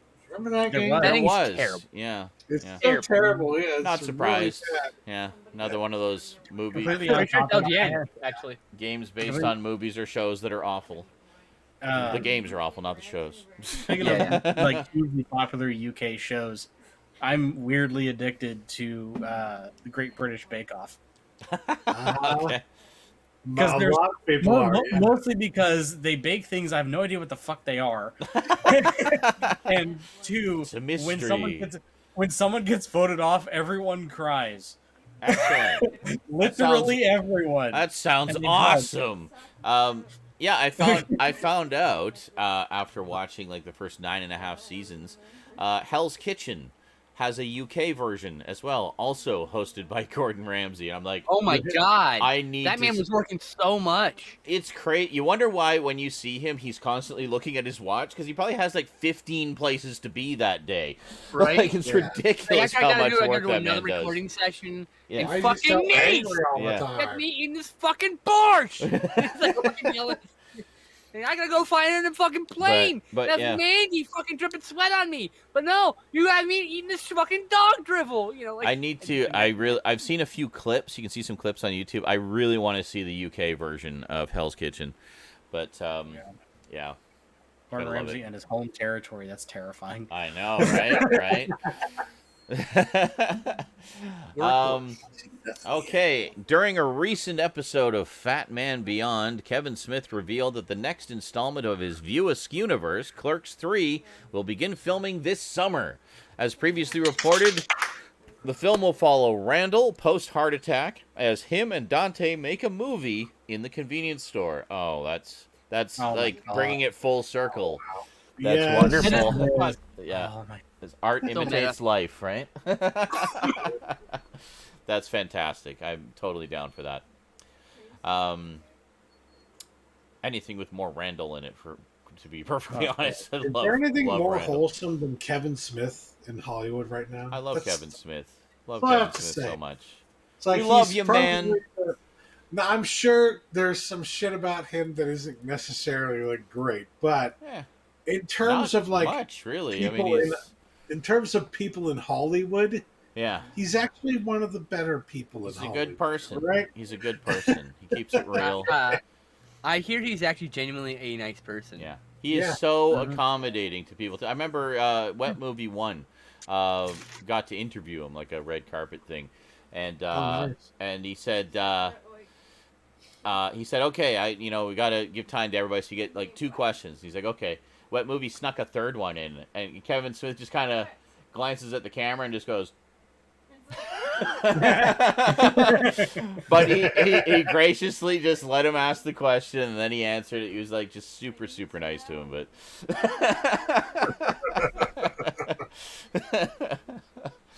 yeah, but that was I mean, great. he's immensely easy to listen to talk. Oh yeah, he's so. I mean, like I've seen every one of his stand-up things or speaking performance things, Yeah. and it's just like even just keep even like, with your Kevin voice Smith. gets Yeah. on my brain. Keep talking, please. Well, also he has interesting stories to tell, and like he's one of us in that he's like one of these really enthusiastic geeks, who just is And very passionate amazing about what he talks storyteller, about.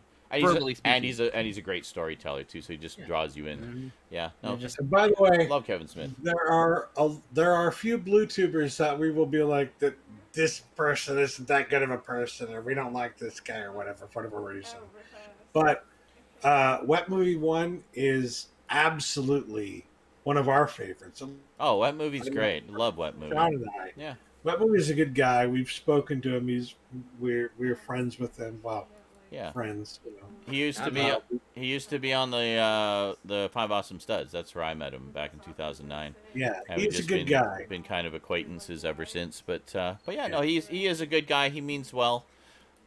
Wouldn't harm Why a the fly. fuck do you care that he's a vegan? What the fuck? And dude? I Who and I cares? love that he's had an opportunity to be in a couple I'm not a movies. fan that he's a vegan. Who gives He's a actually fuck? he's What? actually been Why in does the that couple- So he even says he's matter? not a fan of Kevin Smith being a vegan. Like, who gives a fuck? Well, you know what? Why do you care? That's how he's fucking alive today. Yeah, I don't know why literally, that matters. literally. I mean, Um, he literally just did it for his daughter too. He didn't Yeah. necessarily have to be vegan yeah. in order to fucking survive. But his daughter's like, okay, you just had this massive fucking heart attack. Yeah. Maybe you should try being a vegan because his daughter's a vegan, right? Yeah. So to like appease her, he decides he's going to go the vegan route. Don't- Yeah.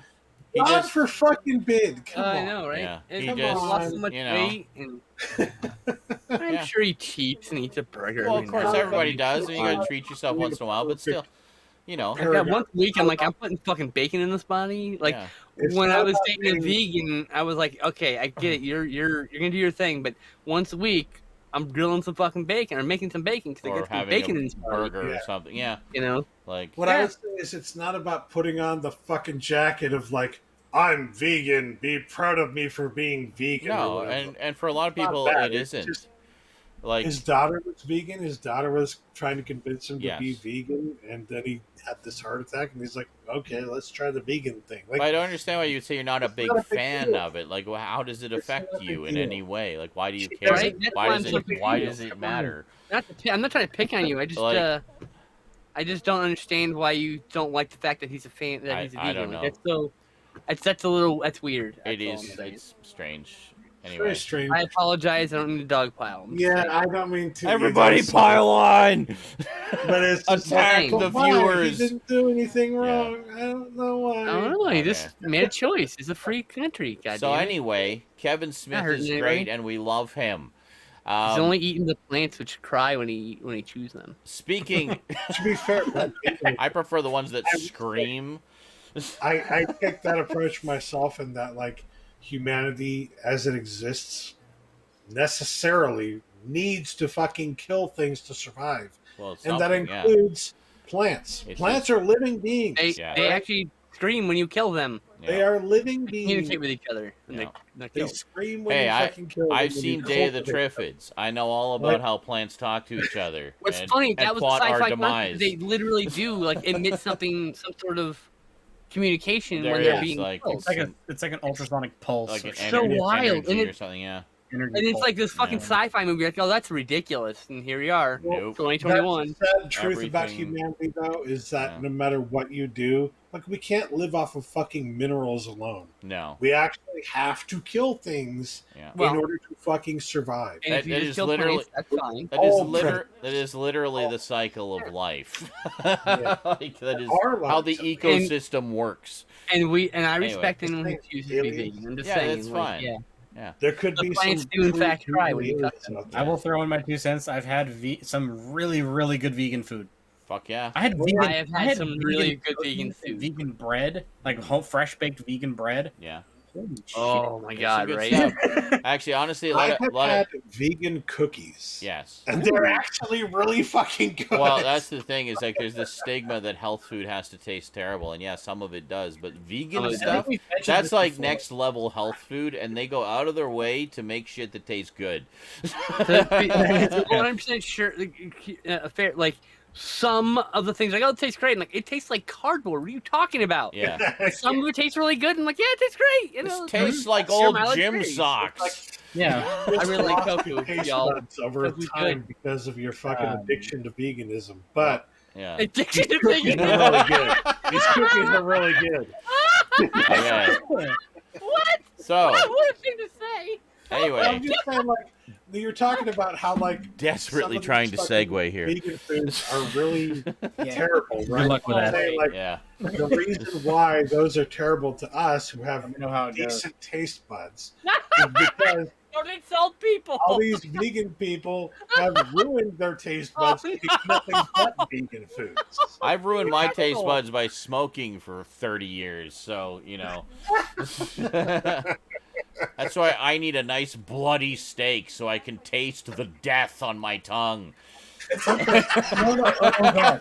Okay, one more thing. It's like the scene in 1,000 Ways to Die in the West, where they're in the bar and they're talking about the coal miners. They're saying that because of all the coal and stuff, it's like burned off all their taste buds, so they have to pour hot sauce on the ribs. And it says, they've eaten so much hot sauce if they fart, they'll die. There's no one like standing up, ripping a fart, and then just falling face forward down.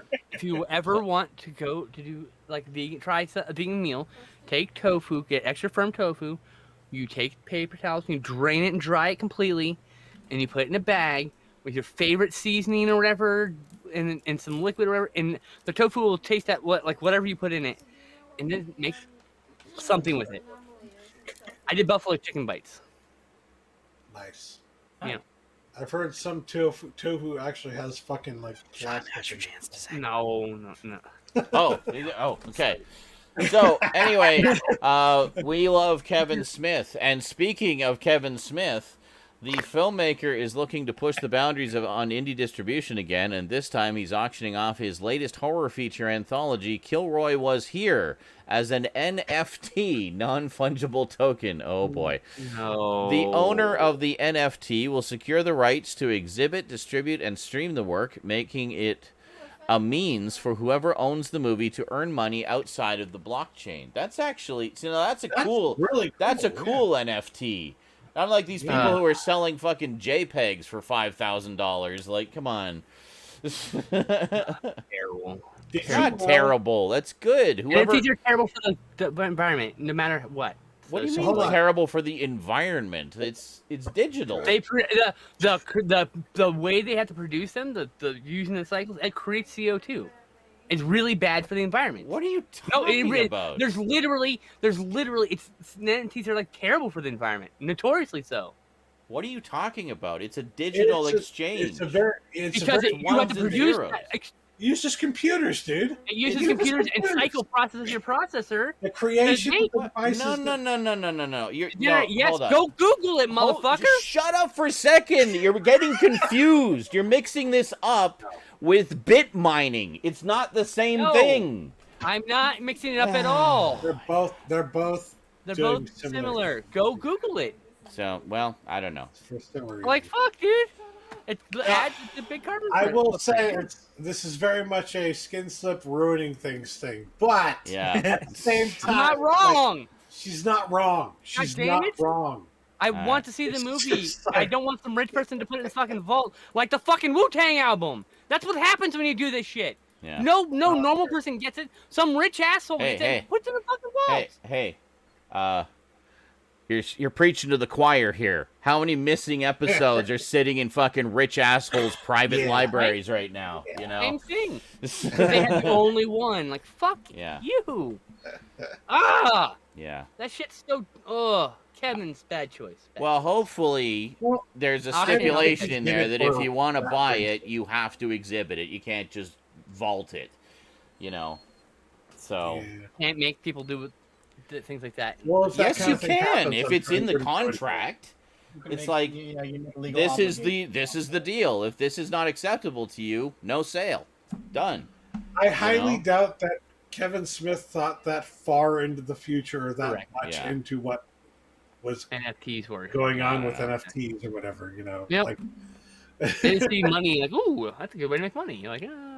no. Oh god, F is another underwater. No. Anyway. Make moose jaws, you fuck.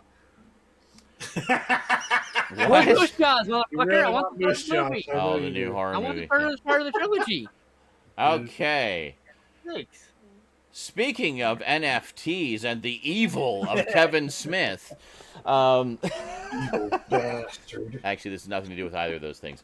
Roku is officially getting into original content with quite a few of these original new shows will come from the Quibi library. Oh, that thing that died really fast. Yeah.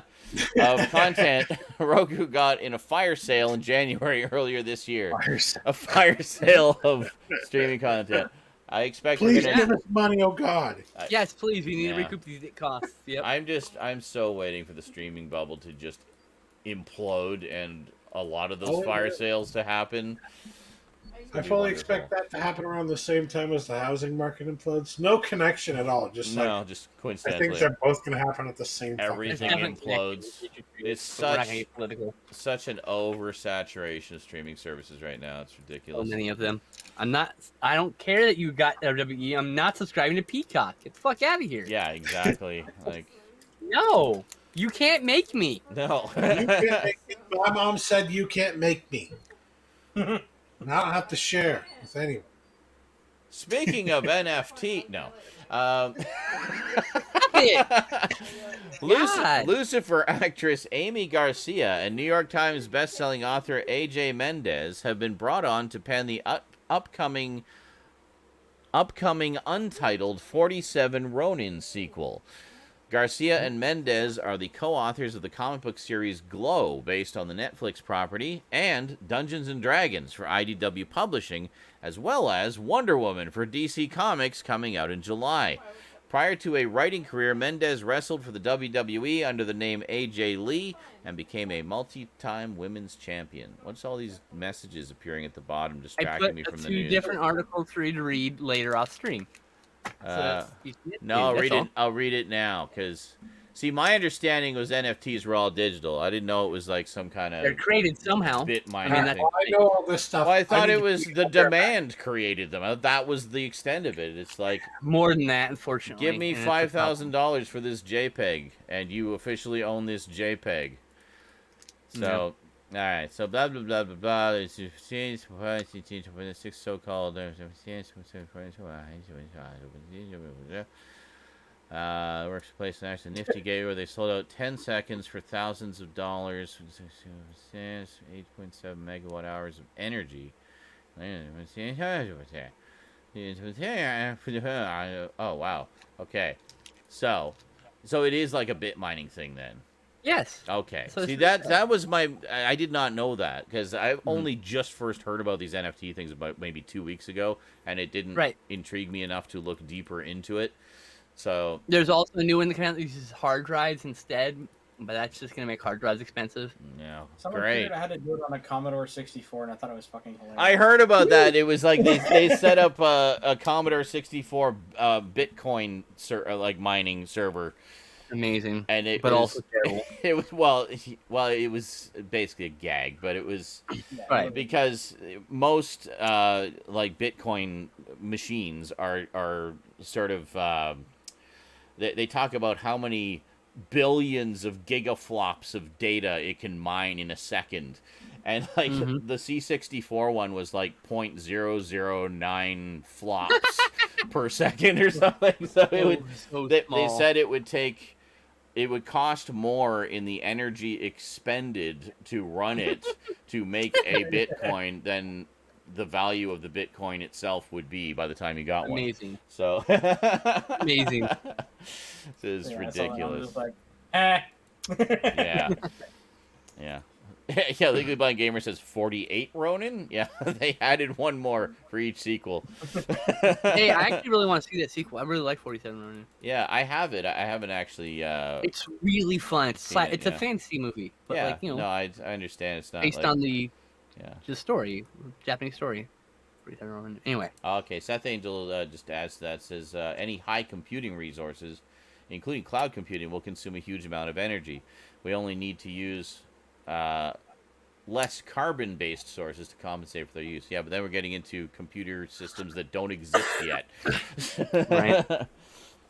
Down the line, sure, quantum computing, more energy efficient stuff, but it ain't here yet. So, it's just raw power being consumed. Anyway, I'm gonna go run the tap for an hour just because. So also, let me pour some bleach down the drain. Perfect. Get out all those drain stains. Yeah. Let's see. Netflix is nearing a deal for Shout It Out Loud, a film package that aspires to do for the iconic hard rock band Kiss what Bohemian Rhapsody did for Queen.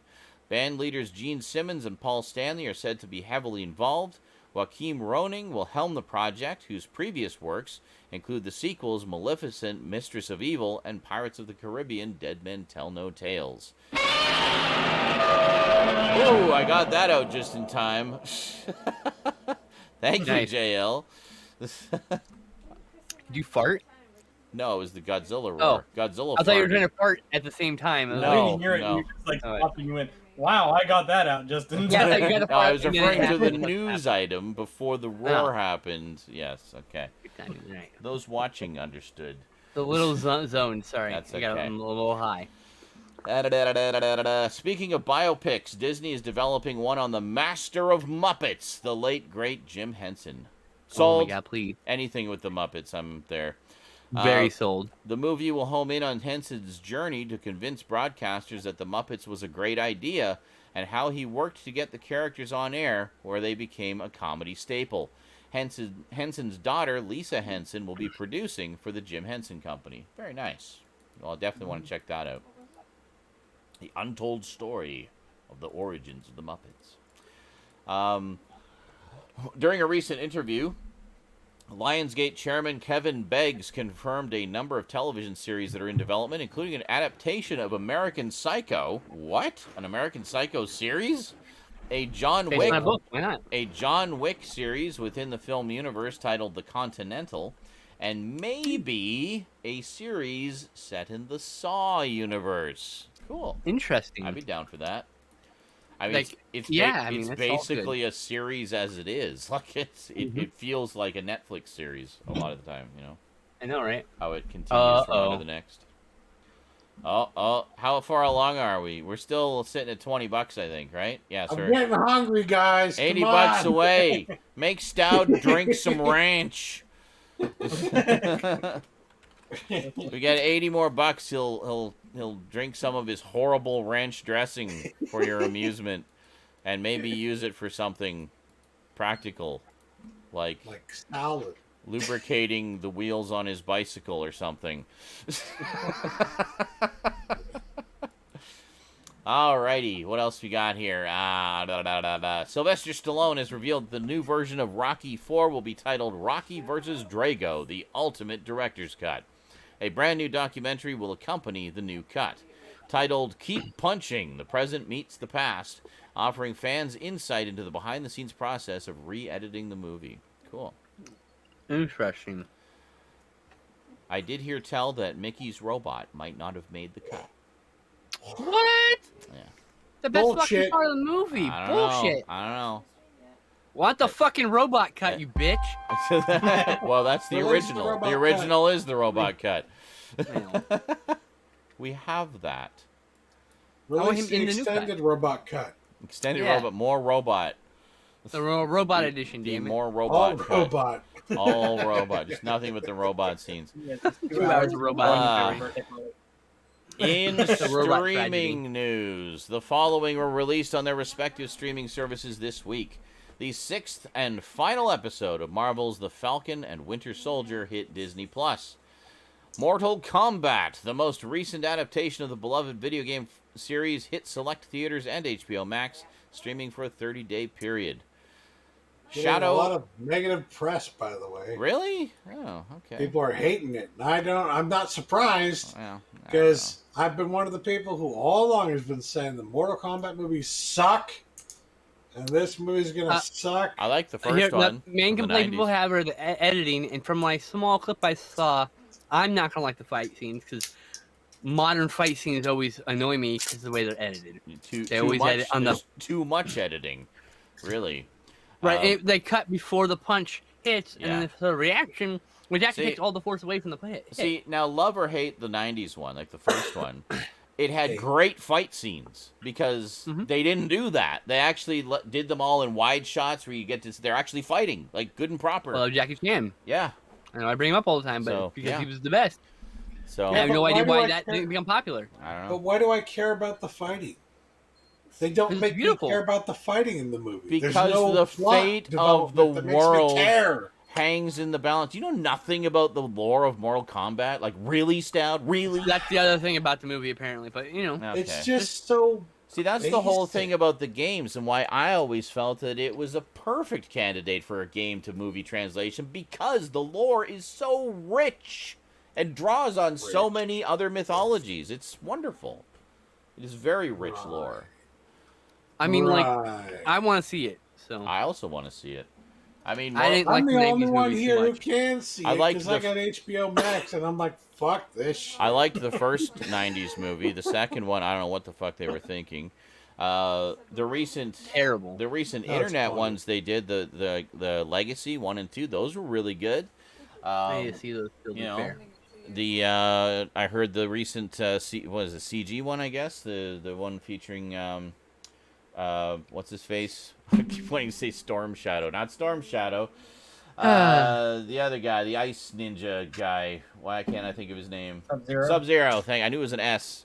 Sub-Zero. Storm Shadow versus Sub-Zero, make it happen. There you Let's go. But G.I. Joe movies, G.I. Joe characters in Mortal Kombat, and I'll care about your game. uh-huh. Put Anyway, Shaggy in Mortal Kombat and I'll care Yeah, about your movie. see, that was the thing. Like, I never was into the fighting musician? games. I was never into No. fighting games, but I liked Mortal Kombat because it was all based around wasn't me. all these different wasn't me. mythologies and kind of smushing them together into this unified lore, which was intriguing to me. And the fatalities, which were great. You just As far as I understand, the fatalities are great in this new series. So Yeah.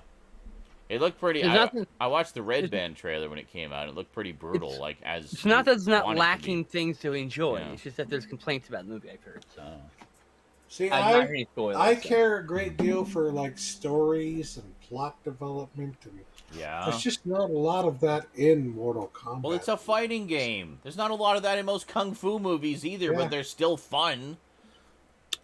Got a point. You know?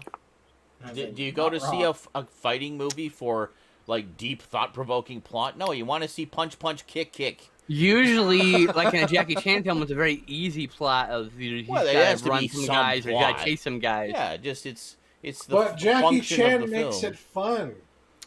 That is also true. Can't argue with that. I don't know what I was doing there. Anyway, Shadow and Bone, the series based off the popular book series, hit Netflix. And finally, the first of the A&E biographies on WWE legends premiered on A&E, centered around Stone Cold Steve Austin. Because Stone Cold said so. Yes. Comic book. We've got a little bit of comic book news. Masters of the Universe Revelations, the upcoming sequel series by NFT guru Kevin Smith, will be receiving its own prequel comic. I love how you shoehorned that one. The in. comic, co-written by NFT guru Smith, will hit store shelves on July 7th. Oh my God. I think I know what the title for this week's SNI is going to be. NFT gurus. NFT guru extraordinaire Kevin Smith. And finally, speaking of prequel comics, The Conjuring, The Lover, will be a 5-issue limited series timed to the series' next installment, The Conjuring, The Devil Made Me Do It. The comic is co-written by David Leslie Johnson McGoldrick, who penned the screenplay for the new film. The comic will hit store shelves on June 4th. That's pretty cool. Same screenwriter to do the comic. I'll pick up the trade paperback of that when it comes out. Alrighty, in memoriam this week, we lost a bunch of people. We lost Shock G, musician, rapper, and lead vocalist for the hip-hop group Digital Underground, with a nearly 3.5-decade-long career between 1987 and 2021. As his alter ego, Humpty Hump, he was responsible for Digital Underground's The Humpty Dance, Tupac's breakthrough single I Get Around, and co-producer of Tupac's debut album, Tupacalypse Now. He appeared as his alter ego in the Dan Aykroyd-directed Nothing But Trouble from 1991. That's what I keep meaning to pick up. Thank you, actually. Raptor, for that. He knows I love that movie. Yeah, I need to get that, yeah. So good. Needs an uncut director's cut version, damn it. Yeah, for sure. The Dan Aykroyd cut, basically. Yep. We need that on Blu-ray in any fucking shape or form. Yeah. Pretty much, Just yeah. I thought it got a Blu-ray please. recently, didn't it? Mm-mm. No? No. Still DVD only, eh? Yep. Shout Factory, I'm looking at you. Yeah, You've Shout been the one Select. doing Yeah, all right. the fucking... Or Scream Factory, Kino? you know? Yeah, anybody. Well, I'd go for anybody, I'd love just it. release it. Anybody would, but I'm just saying, Shout Factory's been doing a bunch of these kind of releases. Yeah, like yeah, no. it'd City be Slickers perfect. 2, for instance. Yeah. It's like, come on. You got to do this fucking movie. Come on. Yeah. We also lost Alma Wahlberg, mother to actors Donnie and Mark Wahlberg, and a regular on the A&E reality series Wahlburgers from 2014 to 2019. We also lost Walter Mondale, lawyer and politician who served as the 42nd Vice President of the United States from 1977 to 1981 under President Jimmy Carter. Mondale was elected to a full Senate term in 1966 and re-elected in 1972, resigning in 1976 as he prepared to succeed to the vice presidency in 1977. While in the Senate, he supported consumer protection, fair housing tax reform, and the desegregation of schools. Walter made it to the ripe old age of 93. All while also being tied to Richard Nixon? What? Well then. We also lost Charles Geschke, businessman and computer scientist best known for founding the graphics and publishing software company Adobe Incorporated with John Warnock in 1982. Together they developed Interpress, a page description language, PDL, that could describe forms as complex typefaces. Charles instilled a relentless drive for innovation in the country, resulting in some of the most transformative software inventions, including the ubiquitous PDF, Acrobat, Illustrator, Premiere Pro, and Photoshop. Charles was 81, sadly passing due to cancer. Say this every time, fuck cancer. Fuck cancer. Yeah. It's funny because Photoshop has become the term for anything, any kind of photo editing, like a photo that has been altered. It's like, Yeah. oh, it's been shopped. It's ubiquitous for the It's term. been shopped. Yeah. Photoshop. Yeah. Yep. It's like how tissues are called Kleenex. Ketchup Right, is same called thing, yeah. Heinz. Yeah, Exactly. even though French's is better because they actually didn't cut out the middleman. French's does mustard here. They don't do any fucking. Well, I Now- guess there's They do, some. they do ketchup, but they're mustard. Now hold on. I don't know if you guys know the story, but here in Canada, Heinz, for decades, like we're talking generations, had bought Canadian tomatoes from Canadian farmers to do their Canadian Heinz ketchup. A few years back, they decided they were going to go with other farmers from other countries because it was cheaper or something, and just basically dropped all these farmers that had based their whole livelihood on being tomato farmers for fucking Heinz. So French's was like, that was kind of a dick move. We've been thinking of getting into ketchup. Hey, all you Canadian tomato farmers, you wanna be our tomato farmers? Make ketchup? And they're like, thank you, French's.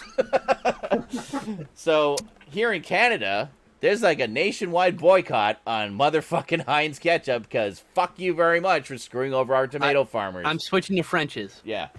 So, and that said, French's ketchup, every bit as good as Heinz. In fact, I'd even say a little bit better.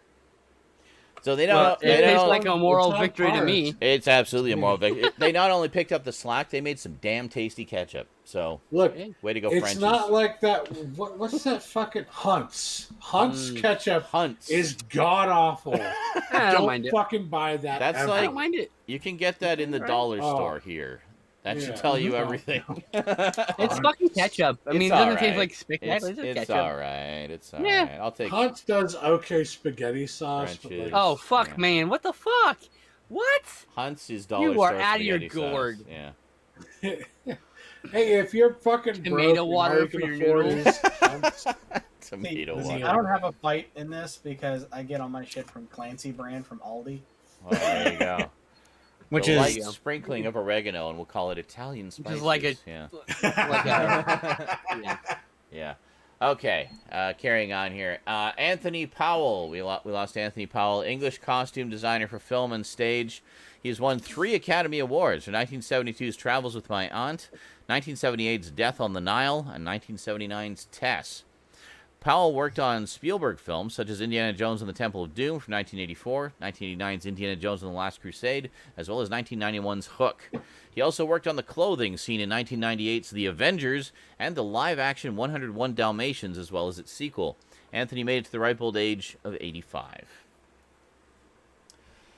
We also lost Osamu Kobayashi, Japanese animator, illustrator, mechanical designer, and animation director, primarily known for Beck, Mongolian Chop Squad, and Paradise Kiss.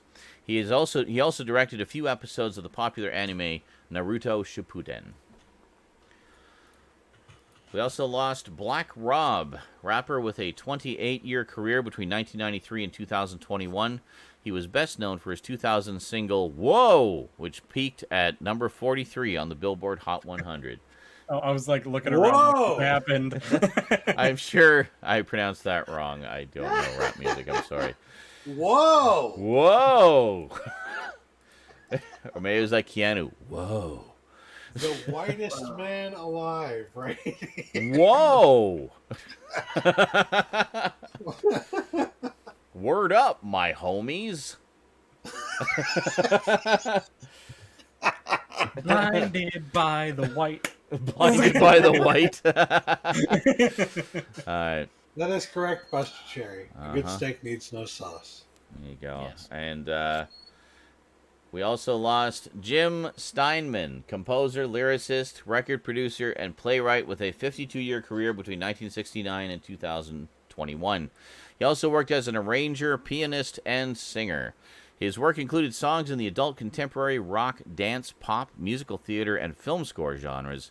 His work included albums such as Meatloaf's Bat Out of Hell, which is one of the best-selling albums of all time, and Bat Out of Hell 2, Back into Hell, and producing albums for Bonnie Tyler. His most successful chart singles include Tyler's Total Eclipse of the Heart, Air Supply's Making Love Out of Nothing at All, and Meatloaf's I'd Do Anything for Love, But I Won't Do That, and many more. Wow. Fucking hell, that guy. That's a He lot. knew That's how to make like some bangers. Yeah. I was Holy gonna say shit. pretty much made That's- Meatloaf's career. pretty much, yeah. Not just Meatloaf, a lot of fucking people, Yeah. apparently. Holy shit. Oh, yeah. Making Those- Love Out of Nothing at All was big. That was huge. Oh, and Yeah. Total Eclipse of the Heart, man. That was like, Oh, yeah. you still hear that everywhere.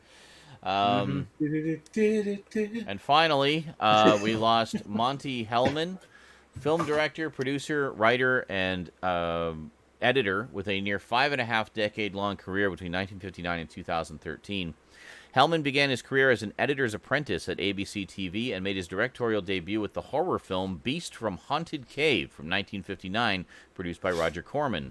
He would later gain critical recognition for the westerns The Shooting and Ride in the Whirlwind, both from 1966, starring Jack Nicholson, and the independent road movie Two Lane Blacktop from 1971, starring James Taylor and Dennis Wilson. I still need to see that. His later directorial work included the 1989 slasher film Silent Night, Deadly Night 3, Better Watch Out, and the independent thriller 2010's Road to Nowhere.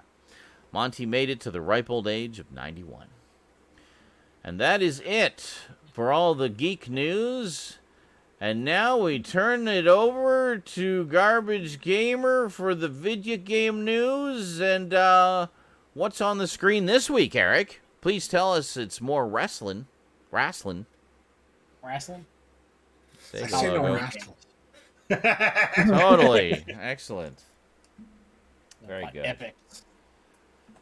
Oh, epic. They Oh my all God, could California be games. California I had games. a few of those on my Apple IIc with what is it? I had Summer Games 2, and Winter Games. Winter Games, yes. Winter Games was the one I played the most. I loved Winter Games. It's the only good one. Hi, Ray. Ray's here. Yay. Just a reminder, Yay, Ray. Cat. Just a reminder. Uh-huh. Speaking of Chipotle Ranch, in video game news this week, to much people's joy, and I know, Sean, your joy as well, if you didn't know about this. It was actually, sorry, just 1 second. Legal Line Gamer was actually simultaneously released on all the major computers at the time. So it came out on Apple, came out on Commodore 64, basically everything. It was, Epix was an everything company. Anyway, sorry to interrupt there, Garbage Gamer. I would be, what? About what? Who? The PlayStation Store will not be shutting down on the PS3 and the Oh, PS3. yes. Yes. And will continue operation until further notice. Excellent. So I can buy It all will those. be shutting down on the PSP. Yes, Who no more cares? PSP support. Literally nobody uses a PSP anymore. But I just, think not we're okay. online. but just to clarify for everyone, what that means is, and we've been saying this for months now, probably years now, it just means that when it shuts down, you can't buy new stuff, but you can still download your old stuff. Yes. So there you go. I Download will anything that say, you have I had purchased. a PSP. There are some really great games on the PSP. I think Yeah. there are some that Mhm. are only available potentially through the Sony online store. So I Very possibly, still yeah. recommend PSP If you're- as a great handheld emulation device if you mod it. oh yeah, That's what I have. I have all the classic Yeah. games on it. Yeah, I Oh, yeah. have. Of course, my battery exploded, so I need a new battery. but I have yeah. a bunch of. Yeah, we have one like that too. I got one that was Where is it? from my ex There you go. actually, and Rosie plays it. It has an NES emulator on it and like the full library of NES games. I have one of these. You know what's funny, Seth? Hey. They're talking about like What do you PSP. mean, PS4 Stewie? and PS3s No. having problems because of. Stewie, what do you mean? What about PS1 games? That's PS3. It's included in the PS3 store. So anything that is well, down. I think Anything that is Yeah. downloadable and playable on the PS3, that is the PS3 store, regardless of whether it's a PS1, PS2, or PS3 game. probably Yeah. the confusion there is that like the PS1 games are also downloadable and playable on the PSP. So PSP. like Yeah. maybe like is that So going to they- be guaranteed? No, well, no. no, so they PS1 just- games are still downloadable. They just won't allow the PSP version to be downloaded, I guess. So that'll Yes. be it. So Yes, if you want to mod your PSP, you'll need one of these bad boys.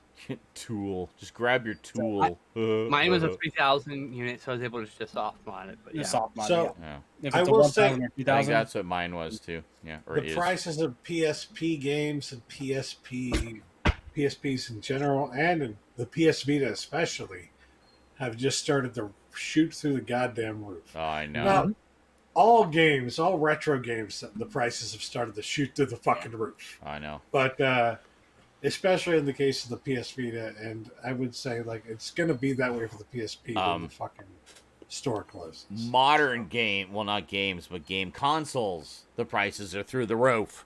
I was looking the other day, just out of curiosity, what does a PS4 go through now? It must be pretty cheap now because the PS5 is out. No. So it's like $1,000 for a bog standard PS4. Yep. From third-party sellers.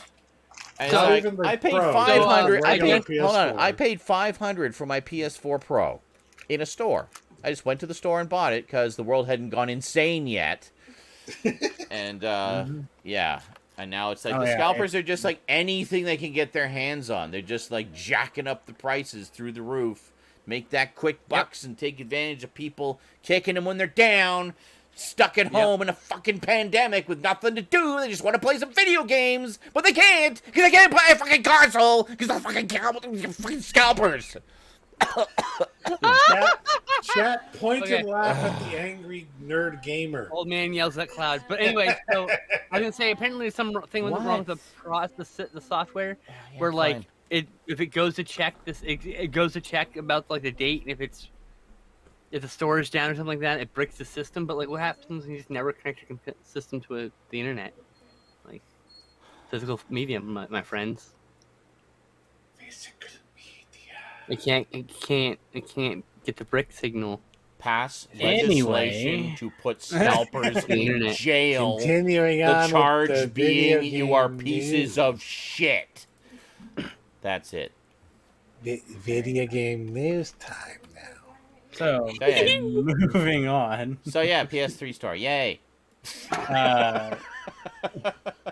Coming July 27th, The Great Ace Attorney and The Great Ace Attorney 2, both from Capcom, are being localized in a collection known as Yay! The Great Ace Attorney Chronicles. Awesome.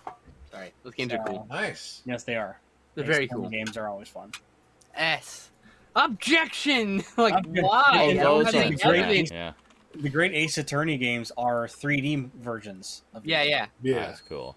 Yeah, it's the next the generation. more. Objection! No, now you can I've object seen in the 3D. memes. Like, Objective 3D. Yes. yeah. It's objectively 3D, yes. Next one here, Genshin Impact comes to the PS5 on April 28th, The game's pretty good. taking the open world experience next gen. For people who don't know what Genshin Impact is, it's Breath of the Wild with anime characters. It's an MMO. It's Okay. a Japanese MMO. It's an Yeah. MMORPG. It's a kind of okay. So I played about 10 hours of this game. It kind of like holds your hand for a little bit too long, I think. But Yeah. and it's a little. The Bugs me. interface gets a little bit used to getting to because it's not like a Western style interface. And like we. Oh no, I don't yeah, know, it's very much weird. It feels it's weird. a JRPG. Yeah, but it's a really neat game. I thought it was pretty fun. I turned it off because I know I'm gonna get addicted otherwise. So.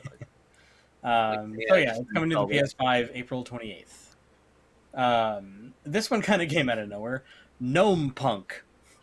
What? Okay. A new city building game with gnomes. Okay. The very beginning of the trailer shows a guy that's been buried all the way up to his head, What the and gnomes come around and let Nice. loose fire ants on the head. Ivy, Of course. what's up? The Very little, good. I mean, like it kind of plays. It looks like a little bit like it's a city builder, but it also has you Oh, directly fine. control like a small little army of gnomes, You're and black. you go and build and upgrade and do things. You're black. One of the things they showed, and I made a note of it here, and I put, and I quote, "A gnome bursts down a door with a black trench coat and proceeds to mow down enemies with a minigun." What the fuck? Sounds amazing. Sounds awesome. I'm So it pretty shows like cold. all this like fantasy with all woods, and you're having to tame creatures. They're being attacked by cats and that kind of stuff. And then out of nowhere, it cuts. It's like it goes nighttime, and it literally shows this gnome, and he just fucking John Wicks the door, and then he pulls out a minigun and it just goes. I'm like, what the fuck is this? And why do I need it so badly? So yes, gnome punk. No. Sounds fun. cool. I'm sold. Yeah. Gnome in a trench coat and a chain gun. You ticked a lot of boxes on my very game. Hell yeah. I said you no had me punk. at City Builder. If you've been I know, looking and at then my you mentioned Christmas gnomes list, and fire You- ants, yeah. and I was like, Both of you were like, now what? you have my attention. What? You were Skinslip was like, huh? And then I said it's a city builder, and then Stoud's like, You got a wreck. so yeah. So that's coming soon. They didn't say when. And last but certainly not least, a big announcement came. Apogee is back. What? No way. What? Yes, Oh, Apogee. Holy is shit. back, and they had an official announcement trailer that was spearheaded by John St. John himself, What? talking hell about yeah. the history of Apogee and how they were the pioneers of both shareware, one of the first indie publishers, Yeah. and pretty much. And he said in the video, like I said here, and they did show them off. They didn't say names, no names on any of these. They were going to have some new unnamed games that they're making under the Apogee name, and some remasters. Ooh. They showed games like they didn't show Duke 3D. Well, he mentioned Duke 3D, but Gearbox owns everything Duke. They own that. The licenses, I do fair. They could license it, yes. But he did shoot down the idea of a Duke 3D remaster since he's Duke. Fair enough. Yeah. Sadly, but they also showed two others of note. They showed original gameplay footage, and this is after he mentioned remasters. He showed Rise of the Triad, Mm-hmm. and he showed Cosmo's Cosmic Adventure. Oh wow. Wow, that's interesting. So yeah, Not the title I expected you to say. So no, that one I remember. That was one of my dad's favorite platformers. As I remember as a kid, he always loved the idea of like playing as a little green alien with suction cup hands. I would love to return a Duke Nukem side scroller. Mm-hmm. Oh yeah, I would love to see A new Duke entry in 1 that. That'd be great. A new entry in that'd be out of nowhere. And like those are platformers are always popular. I mean, I don't know. Duke Nukem 2 is a masterpiece platformer. Oh my god, that is a pin. That's when it's listed as like some of the greatest platformers on PC in the early '90s. Wait. Duke Nukem 2 is like on the top 3, next to like Jill of the Jungle and Jazz Jackrabbit.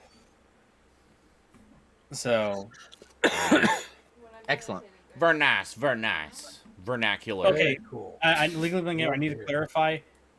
No, Apogee hasn't been back as a full-blown game developer or publisher. They haven't. 3D Realms released the Apogee throwback pack, and they did that 3D Realms collection. That was under I 3D have that, Realms.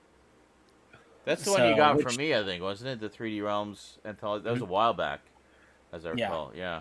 Yeah, and same with the Apogee throwback pack that has like Blake Stone in it and That's a stuff really like good that. collection. It is, and Crystal Caves Boom. HD and all that kind of stuff. Good morning, um, Duncan. Thank you for the boom, buddy. But this is the triumphant return of the actual company Apogee. Like, full bore, Penny. full bore of what they were back Actual in company. when they first came out. Rise of Triad. A new one entry in that would be fucking cool. We have a new entry in it. It's just okay. Yeah, you know, but I want But an Apogee. actual Apogee remaster Yeah. of Rise of the Triad. Oh my god. exactly that one doesn't count. This one counts. No. Thank you, Good. Michael. That one wasn't bad. It wasn't bad. It wasn't bad. It was weird. to say the least. Your review would apply to 1998 Godzilla also. It wasn't bad. Holy it was just moly, weird. more booms. Duncan Yeah. booming the jar Don't you like it's mean going Zilla? out of style. Zilla. Gino, Godzilla name only. Zella was the best Godzilla. Where's the ejected space button? All on the space time fucking I spaceship? was Yeah, where's growing the up. Among Us eject button. All the time I was growing up in the 70s, I thought, what this really needs to be a better Godzilla movie is more Matthew Broderick. You know, the guy from Ferris Bueller's and Day more Off. fish. That movie that hadn't been made for 10 years yet. You know, that's a lot Was of that fish. before or after he killed somebody? Yeah. I think that's the one thing everyone remembers of the 1998 Godzilla movie is Matthew Broderick going, "That's a lot of fish." That's a lot of fish. That's a lot of shit. You know, I like to put that scene side by side with Jeff Goldblum in Jurassic Park. That's a big pile of That's a lot shit. that's a big pile of shit. That's a lot of fish. That's a big pile of great. shit. That's a lot of fish. That's a big pile of shit. Please. Must go faster. When an older movie tells a newer movie, it's shit. Yeah. Oh, man. Yep. I love that Jeff Goldblum did that line in multiple movies.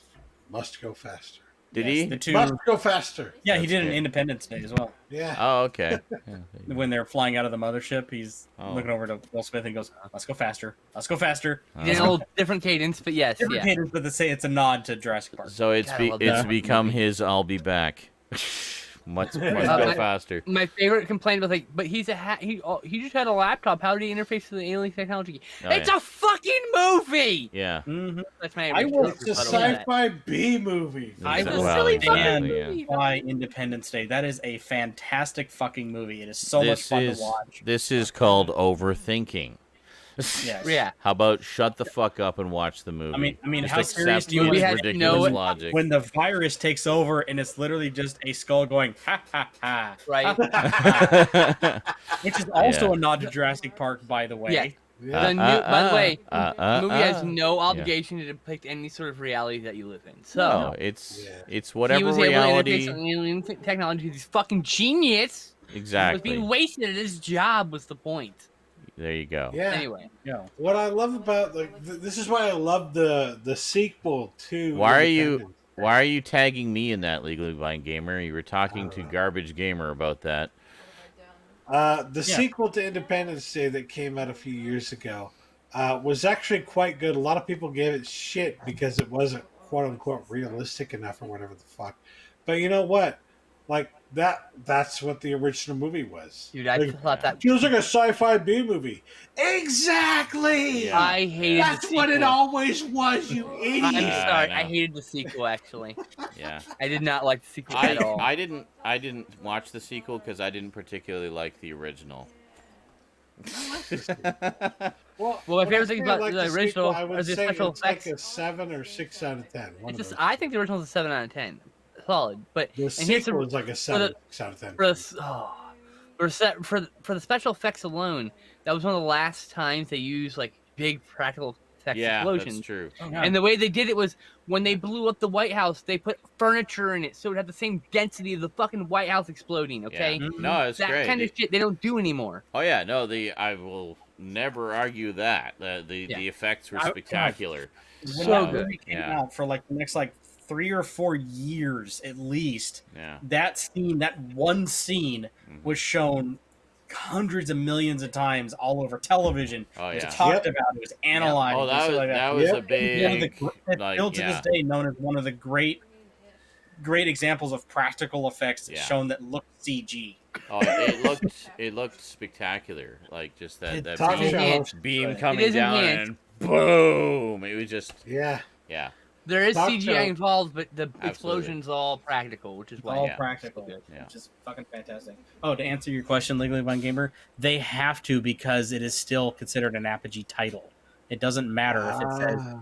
He was saying that it on the Steam page, Crystal Caves HD is published by Apogee Entertainment. And when you start it up, So, it does the published but Apogee not developed. fanfare. Published, not Public. developed. Yeah, there you go. Does it say it was developed? Who was it developed by? I mean, it was I who don't did know. it? It's weird. Yeah. I was gonna say, I remember it used, I think more than once at least. It had to have been like a half dozen times at least. It developed by used Ember the fucking- Arcane. Hey, Caspro, how's it going, dude? They Long used time the no see, scene buddy. from Independence Day with the fucking White House exploding specifically. Yeah. For like at least In a the Welcome half to a Earth dozen clip. fucking jokes in fucking like late night shows. You know, Yeah. Conan O'Brien, Jay Leno, they'd be like, and here was the scene from the White House today. Boom. Yeah. The Welcome to Earth clip gets used a lot too. Yeah. See. Okay. And it's also I also wanna- misquoted a lot as "Welcome to Earth." I don't know Yes. why. It just happened, but that's not what he It's the says. inflection they think he says. He clearly It's the says inflection. Earth. It's He it's does. yeah. It's the inflection and it's Will Smith Yeah, because we like to make. it's one of those in the long list of misheard / misremembered / misquoted movie quotes. Yep. Yeah, I mean, like yeah, it that is. one though. But It's not Luke, I'm your I love that father. It's movie. no, I'm your father. It's not play it again, Sam. It's play it. Letting in Sam's from another movie where they're referencing that it's movie. not. That's not a knife. And that's where that- Unbelievable. And they're they're referencing it wrong, and then just perpetuated Yeah. that throughout The history. guy says he likes Well, the they're doing a good reference Star because Wars movies, what they're doing is but he they're doesn't even. changing it, making their own, right? Yeah. That's a good way to reference something in a Yeah. movie. And so, but people remember that changed version, not the original version. Yeah, and it's also that's not a knife. This is a knife. No, it's that's not a knife. That's a knife. Yeah, that's a knife. Yeah. That's a knife. Yeah. Because that's not a knife. Oh God, that's one I really want to see again. I haven't seen those in so long. Crocodile My Dundee. favorite scenes. Oh, that's a great scene. There's a lot of great moments in there. But... And they're just like, oh shit. Yeah, I know. It's I, great. I love it. I saw Crocodile Dundee in L.A. I still haven't seen that in one. theaters. Wow. I saw it in theaters, and my first girlfriend gave me a hand job. That's all I Oh. remember. Happy memories. I need to rewatch the movie because I just don't remember. I was in the fog. And this is the part where I jizzed all over her hand. Yeah, oh god. Well, I mean, like I had vivid memories of losing my virginity to fucking surf ninjas. I went on a tirade Wow. about that during the movie gangbang episode. I remember that. Yeah. It was Like, I on the remember TV that, when I yeah. was losing my Yeah. virginity. I mean, like, hey, Wow. it's an honest fact. So that's your, I watched the movie a lot. It was a comfort film. your So virginity movie, Surf Ninjas. we need a movie to cover the noise, so we can put a movie on. Put this loud, obnoxious kid ninjas movie. Yeah, exactly. Some dumb movie I'd watch 1,000 times. I'm Yeah. paying to tune out. Like, whatever. That's right. I don't need to. I already know the whole plot of this one, so we don't have to pay too much attention. Yeah. I mean, I've seen the movie like 50 times. Intricacies of the plot of Surf Ninjas. I mean, when we do the revival movie Gangbang, when we step without, we're gonna redo classic episodes like Masters of the Universe. They can't use any of the old footage or sounds. revisit. Well, and also revisit some Yeah. old favorites would be fun too. Yeah. Yeah. Yeah, exactly. For sure, man. For sure. Pretty good shit. 2D platforming. For sure. Sorry, I was might that it go for back and gaming listen news, to or some- is there more gaming news? No, the big apogee thing was supposed to be the big bang off. at the Oh, end there. the Big Bang I off. love the big guy. Should we put Yeah. Should we put Surf Ninjas on? Oh god. Crocodile Dundee in L.A. Or Crocodile Dundee in LA? Jesus Christ. Depends how intimate we want to get first. Yeah. I don't give a fuck. No one's. I'm not talking about the details. You know, it's like we don't need. I'm not gonna talk details. But that's just something that happened. It's quite all right. I'm fine. As with a night after dark. it. Yeah. I mean, it is after 10 p.m. So It is. It is. It is. All right. Well, I'm gonna go for a quick smoke and then pickups. yeah, big ups. I do Alright. have one. I just smoked the third Big joint. ups. I have like 3. I actually have pickups this week. So I while Sean have is on, 3 also. I can see. I just want to talk to Legally Blind Gamer just one more time, just to clarify. I get What? where you're coming from. Ab- free game a while ago. It is confusing. If you look up, you just look up Apogee Entertainment. Yeah, it has the logo. It's all on all this stuff like that. Apogee Entertainment tried to come back in 2008. They tried. They ended up getting dissolved into 3D Realm, Right. which is usually, which is actually funny enough, backwards. I got this one. You got this one. It's actually backwards because 3D Realms originally came out of Apogee, and now Apogee was bought up by 3D Realm They kinda like they off themselves. and sat at the ranch. Yeah, all this really is, like I said, they haven't really announced anything. And they showed some old games. It was like a 4-minute. Cass, I'm smoking these Huxton 7.5 gram pre-rolls. I have one left. I've been smoking them all night. They're 32% THC. Mm. So fucking high. Oh my god. I am having intense body waves. I'm like, oh, feels so good. Look Oh, how I'll buy these liquidy again. this Intense is. body waves. They're called Just chill. look how They cost liquidy me this $45 for 7 of them. Not cheap. That's their top shelf stuff. I bought it as a treat You say it's so pretty, I for hate today. You know, that's it.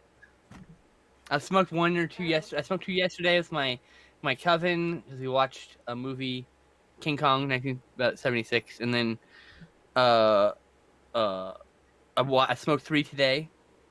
I've got one left. So Nice. God damn. they're really good. I mean, like I'm probably gonna do them again tonight. Because like what happens is like I buy my allotted amount. I normally smoke just like regular cheap ass shake. Yeah, look. That's what I normally smoke. There's an ounce. There's an ounce of shake. That's it. Just the cheap ass shit because that's what I can afford. But like every time I do that, I'll get like $10 here, $10 there, and then every couple months or every couple weeks, I can just pick up something like this. So like this is a nice treat. I've been saving up for a while to get these for like 2 months. 2 months to get those. So I'm happy. I'm celebrating. I'm happy. I'm very high right now. I am like. You can ask me questions. I'll probably just answer them truthfully. Yeah. I'm that high right now. I'm like feeling good. Right now. I'm surrounded by my friends. I have some of the loveliest people in my life, and I just, I'm just so you know, as crappy as my existence is sometimes, I am so thankful for the people in my life who keep me afloat. You can tell I'm really high. I'm getting all lovey-dovey. I love you, boys. Just saying. Always. I'm really getting hungry, guys. Come on. See, I isn't this regret weird? making Isn't this weird? Skinslip is the one getting high, and Stoud's the one getting hungry. Oh, bro, I've been snacking this whole fucking time. I ate a whole row of cookies. I sat here during the obit and just ate a whole fucking row of cookies, bro. Like, you have no I idea. thought you were eating something. I couldn't see what it was. Though. I'm just shoveling cookie after cookie in my mouth. Oh, dude, they taste so I know good. your. I can see your Tajin is getting low. My what? Oh yeah, no, I already got replacements. Oh jeez. It's tahini, I believe. But so these soft baked, these are gluten free, and they're like sugar cinnamon snickerdoodles, and they taste. Oh, I love any kind These of taste good enough that even if I didn't have gluten free, I'd eat these. These are so good. Little expensive, but so good. They don't sponsor us. They're just really good, and I like them. That's it. Huxton does not sponsor us. None of the Tahini doesn't sponsor us.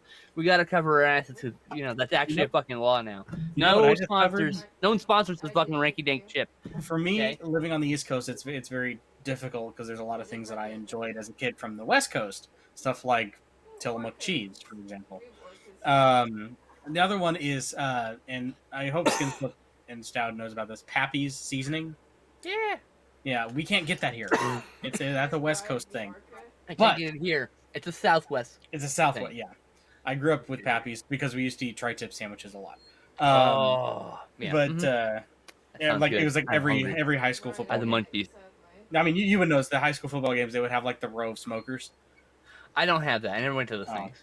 I was not popular enough to go to things. Neither was I. I went without getting when I went beaten from an inch of my life by the fucking football team. So. My sister was a cheerleader. And see, I went to like school that didn't have a sports team, so unless you were on the team or rooting for one of those teams and you went there, the whole fucking team hated me. I'm from both schools, and I was in the third magnet technology art school. Oh, okay. So like they didn't have a sports team. We had sports, but it was like other sports like tennis and volleyball. My only claim to fame is that sports. I went to John Muir Elementary School, which is the same one as George Lucas. So that's it. Nice. That's cool. That's cool. But I discovered something. My local Red Robin or something, right? Red Robin's and their glorious burger chain. They have their original seasoning. Not sponsors. Not sponsored. You get the little seasoning packet. DoorDash. There. Oh, that's so good. What it is? What? Pappy's. It's the same. Oh, nice. It's so good. I'm gonna have to get those now. I've DoorDashed a couple times from them, so I'm like, I have like a growing. Just ask them for giving you a bunch of the seasoning packets. I need seasoning them. packets. Like, Hey, how much do you charge for seasoning packets? Let's buy a couple. Like, fuck it. What's that you say? You'd like to edit videos the Zaranyzerak way? Well, hey, there's a great deal on Humble Bundle right now, where you can get Vegas Pro Edit 16 for about $30, and you help the stream, and it goes to charity, and you get to edit videos. So there you go. That is an affiliate link. It is an affiliate link. That is why I said it helps and stuff. Because that's how I. Well, we were explain that. talking about things that were not affiliates. Yeah, because they kept mentioning fucking Brandon thing. They don't not affiliated. And Not affiliated. And hey, you buy stuff on Amazon. Well, why not use this link to go there? Because that also helps the stream. That is an affiliate link for me. Also, if you donate $80 to Sean right now, I will take a swig of this. And that will also Right, add a ranch couple water. extra hours onto tomorrow's Chipotle marathon ranch water. time. So yeah, Delicious ranch there water. you go. It's when you open the bottle of Hidden Valley and that kind of clear stuff that's formed at the top. That's what that's a bottle of. There you go. Like, Does it at least smell Oh good? God! Oh, shit no! water. Yes, please, chat. I made a please. mistake. Oh Yes. no! Please, please, That please. made a please, terrible please. mistake, and To we be need. fair, there are tons of things that smell bad but taste good, so you do have to still try it. True. I Wow, think what hit me there was the Chipotle, actually. So that's good news. five That's good news. five I beg of people you. left after my unabashed plugging. Thanks, guys. But to be fair, they may have well- gone to Amazon real quick to buy something. So Well, okay, maybe true. thanks, really, True. guy. Thanks, if Guy. that was the My case. other It's like a mobile will take you out. Yeah. admittedly Oh, okay, unhealthy but gotcha, addictive gotcha, nonetheless is McDonald's sweet and sour sauce. Oh my okay. God, that Oh. shit is the nectar of the gods. It is. It's so fucking good. So, I have like 3 little canisters of I it. Whatever want you Del chicken Scorcho nuggets, sauce. You get the please. sweet and sour. You get the sweet You- and sour. I don't think you understand. I will do things for Del Scorcho sauce. oh my God, Duncan. I will- Yes, Please, you it's the best thing. especially must start Mr. Robot. You will love it. Yes. It's so We good. used to collect extra Del Yeah. Scorcho sauce, and then when really we had good. like 50 packets, we would make Del Scorcho chicken where you used to just pour all the sauce in the pan and marinate chicken. And So- it tastes like fucking Del Scorcho sauce. It was amazing. So, I If need you that. if you ever wonder what's always littering my desk, it's sweet and sour sauce and Red Robin's packets. Hey, Dory. I was wait, saying like yeah, nobody Connor was talking. sponsors us because we're too ranky dank. ranky jank Rinky dank. dink. We're too dank. Yep. Yep. Yeah, too Um, dank for the memes. well, exactly. So we basically have to sponsor. we have to sponsor ourselves with affiliate links for various things. So What was that about It all dankness? anyway, True. pickups. I got 3. I also got 3. Let's go. 3, 3, 2, and Let's go to how much the did you empty say you had, chair, Garbage Gamer? formerly known as Garbage Gamer. Oh, there he is. Sorry, Okay. I had to lean down to get it. Alone.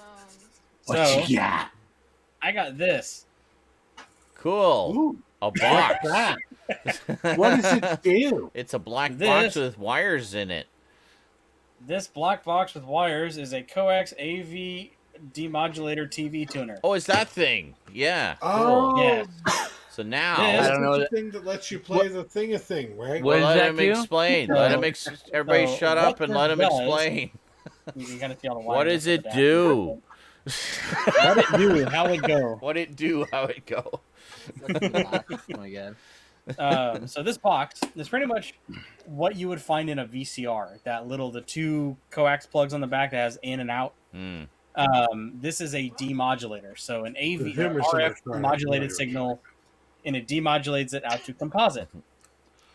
Pretty much it allows you to hook up any kind of cable signal, RF coax cable, Nice. and then convert it to composite. You have no idea how difficult it is to find one of these. This is the only one I could Yeah. find. I forget how I had to do something like that when I first started streaming on Twitch because I didn't have a capture card. So basically, what I did was I think I patched the PS3 into my VCR, and then went out from the VCR into my remember that. camcorder, and then Oh, right. FireWire out from the camcorder into the computer, which the streaming software could then pick up.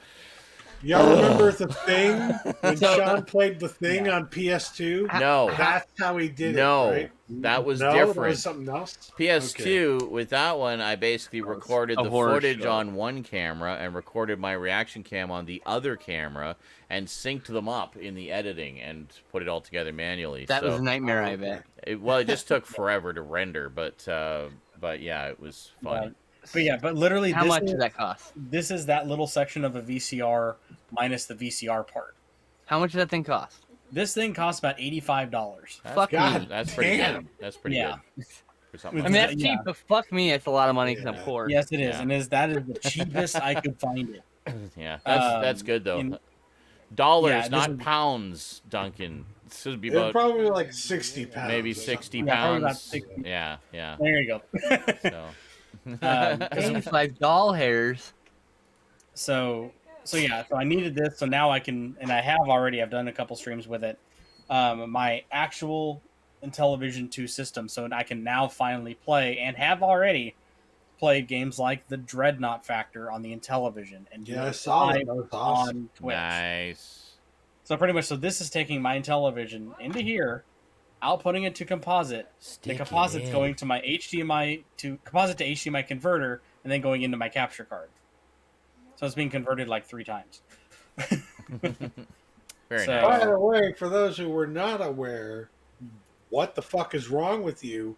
But also, Garbage Gamer streams here on Twitch. Yes. These are pretty damn good streams. He's So. doing a lot of gaming, a lot of Look- retro Look at all gaming the and shit he's gaming doing to gaming bring and you guys entertainment from back in the shooting past. shooting the shit on about gaming and all Yeah, kinds yeah. of stuff.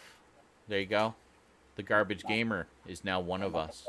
Drop One him a of follow. us. One of us. And the next, if you follow him, the next time that he goes live, you'll see it. Was that your one pickup or is there That's more? my one major pickup. I do want to make speaking of streaming, Yeah. a quick little announcement. One thing I've also done is I've managed to tap my light gun arcade cabinet into my capture card. So on Yes. Sunday, hopefully tomorrow night, Thank Good Um, night, everybody.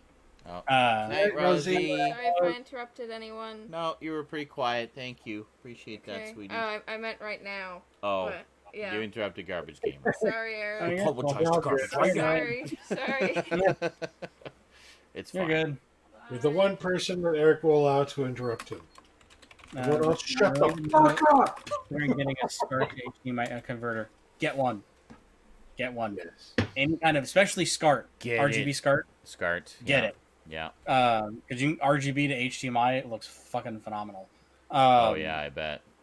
Yeah. Because that's like pure digital to straight Is that what digital. SCART does? Is it strip it Yeah, down to RGB? SCART. Yeah, Okay, that's cool.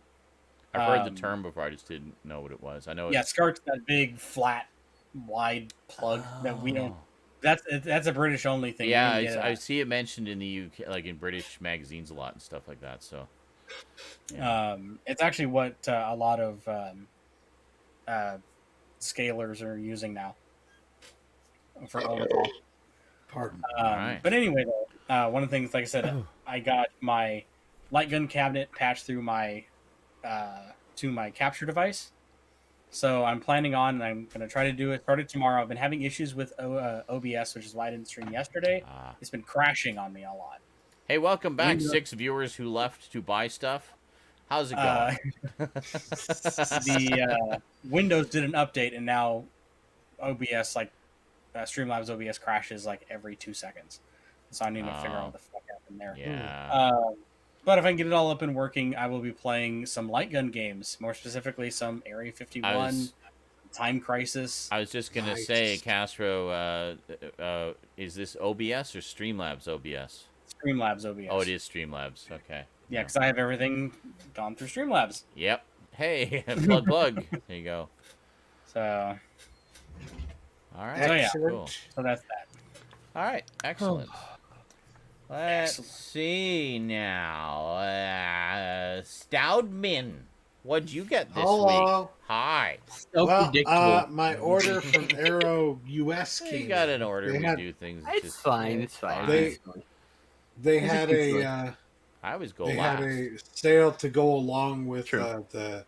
the European Arrow sale that they had recently. Ah, okay. Ironically, I made the orders at the same time, Mhm. but the UK error order came in like 2 weeks before this one. But wow, So- okay, that's So- bizarre. This one finally came in the US Arrow order. I got Tremors on Yay! Blu-ray because Tremors isn't available in the UK as far as I can tell. If it is, then it wasn't on sale. So yeah, It was. I saw Um, it. It wasn't a very good deal for it. It was okay. Wow. Anyways, brand new. That's That- why. Tremors, because this is what I wanted to get. I already had I have the 4-pack with the first 4 Oh, movies in the Tremors attack series. pack, as they call it. Yeah, the attack pack. Yeah. So Yep. I was like, at first, when this first came out, I was like, I already have Tremors, but Yeah. then I saw but- these 2 guys and to this guy and this girl here get it, and I was like, oh shit. I had The to transfer is dog shit in the universal release. special Yeah. order that through Rarewaves because it was already out of stock on Amazon at the time. It came back into stock briefly, but I think it's Yeah. just gone now. But yeah, Um, the transfer on that is a fucking revelation. It looks Ah. so good. And I got Flash Gordon, another one that is this a US only release or is this? No, it's a UK one, No, I I think think. they did both. Yeah. Yeah. Well, Yeah. I didn't see it in the UK sales. It was not on Yeah. sale either because it's brand new. Fuck it. Yeah. I It's got on that too. sale for Yeah. the US sale, so I was like, fuck it, I'm getting Yep. this. Yeah. Came with the That's because it's slipcover. distributed through someone else here. Oh, Yeah, good for you. God.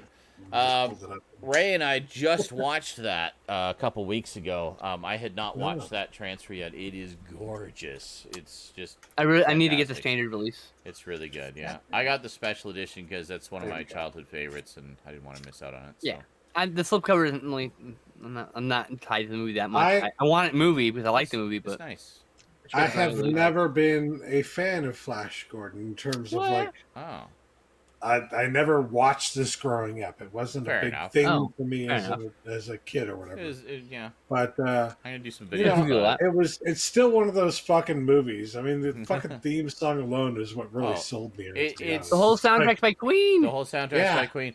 It's Exactly. it's just such a glorious cheese fest. Like it's so Mhm. unashamedly tongue in cheek. Campy as fuck. And well, yeah, and very intentionally so. I mean, it's meant Yeah. to be just cheesy, silly fun, and it's wonderful. Pathetic Earthlings, who can save you now? I'm gonna pick the release up. I just Thank Max you. von Sydow, oh, legend. There'll be a regular standard Blu-ray with all the same special features, just in a regular case. I'll get that.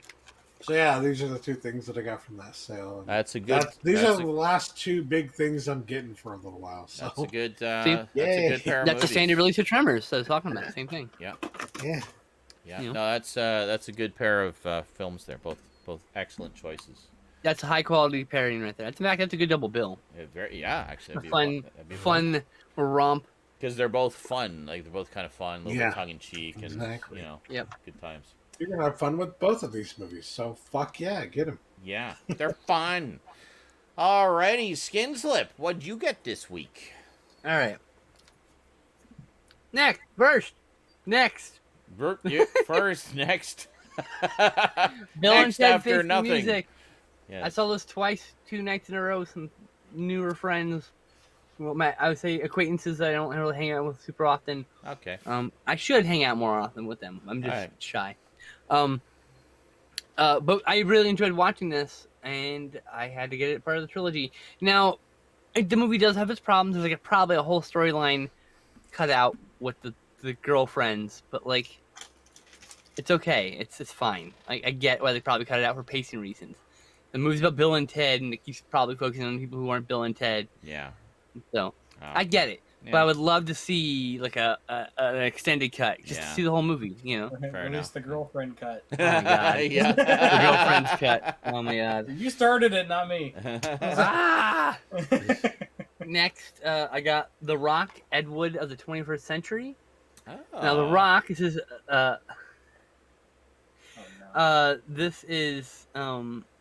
this guy is just fuck. I totally was blanked on his name, which is hilarious and You just know him as the Ed Wood of the 21st century. his nickname is The Rock. He's Oh my god, I need to. It's not that The Rock, it's the other The No. Rock. My disc just fell out too. Too many rocks. Excellent. It's David The Rock Nelson. It just came to me Okay. finally. Okay, my disc fell out, so I had to open it up real quick. Mhm. So the only way to get his movies generally are to message him through whatever, email or whatever, or write him with a fucking postcard or whatever, or money. Somehow you get money to him, then he gets you a burnt DVD of his movie. And I think most times he gives you like a custom intro. I hope you like that movie. Like Nice. That's how he talks. In case you're curious. That's awesome. But this talks about this guy. He's the true meaning of auteur, in the sense that he does everything. He's the camera, Nice. the effects, the actor of almost all the parts usually, Ah, and he has a bunch of celebrity friends he walks up to, and like he has a devil ant like series, and part of that is that he throws rubber ant at them at his friends and okay. shocks them. The devil ant attacks Okay. and stuff like that. Anyway, it's really silly stuff. Nice. And he doesn't care that you think you're silly. He's just making fun movies to have fun with. He's just having fun. He wants Yeah. his inspiration are the Monster Mash movies, okay? Yeah. So just total tongue in cheek. He runs Okay. around in a werewolf costume and a vampire costume and somehow fights himself. Stuff like that. Documentary about his life. And I'm like, okay, fine. There's 2 documentaries on this guy, by the way. Nice. The other one's not available on DVD yet. So. Ah, But on the inside, so it comes with a movie of his, nice. The Werewolf and the Witch, as Very a bonus nice. disc. Very nice. Oh, look I at just that. love the aesthetic of this whole set. Yeah, it looks great. Do you know how long this fucking movie is? How long? No. 150 minutes. What? Okay. 2 I and am a half like- hour epic. I'm gonna subject to Justin to this one day, Yeah. and we'll do a review over the course. Excellent. And last but not least, Film Detective is doing a really good job over there. The Other Side of Madness. So this movie came out 9 months after the Manson trial. Mm. The director sat in on the trials and took notes. He bought footage from a concert that took place at Spawn Ranch, where Manson lived. It's incorporated into this movie. Then he made a movie about the murders, as factual as he can be. But it's exploitative too, of course. Yeah. It, like, lingers on the gore and the sex and stuff like that. Mm-hmm. It's very sleazy, apparently, and very odd, and I can't wait to watch it. But my favorite part is it comes with this... It's music from Charles Manson, and it comes with a replica recreation of his album. Oh, wow. Yeah, which with CD that looks like it's a record, of Wow. course. That's actually cool, That's but just kind of really disturbing fucking at the same cool. time, yeah. It's disturbing. It's going to be interesting because, I mean, you know, it's all actors. It's not like it's showing any real gore. It's just, you know, this is like literally from his own court transcripts, and he was sitting there listening. So it's like, it's interesting. Apparently, it's a very strange film. But that's it. That's all I got. That's everything. Okay. Sorry, C-Stove. Awesome! I loved all those things. C-Stove was just saying random, but I've decided I want to get all my YouTube videos onto an external drive in case I ever get booted or something. Years and years of videos would be gone. And I just said, same. I'd need a stupid amount of hard drive space, though. Especially for all the stream archives. God. That's something I might start doing, just like as a project. Anyway. My turn. I got some pickups this week. Yay. So, would we like to see movies or comic books first? Comics. Comics. I always say comics. I always say Kind of predictable comics. at this point. Okay. Well, as you know, I'm a big fan of this character, and this is the first one I've actually bought that is kind of out of sequence. Really? Unbelievable. This guy This says way. he's a Star Wars fan, but he doesn't even have the Ewok movie. You son of a bitch, you know Those are better. the That's From the best Michael. part. Wow, thank That you, makes it so Michael. much funnier. Star Wars fan. He knows if better You don't than have his the best, like original that. Yeah. Ewok movies. All right. Anyway, thank you, Michael. This is the first one I've actually bought, first epic collection I bought out of sequence in this series, but there's a good reason for that. This is the Incredible Hulk Epic Collection, Volume 14, Going Gray, featuring the complete 6-issue run, including the Marvel Fanfare issue, written and drawn by John Byrne. He did a very short.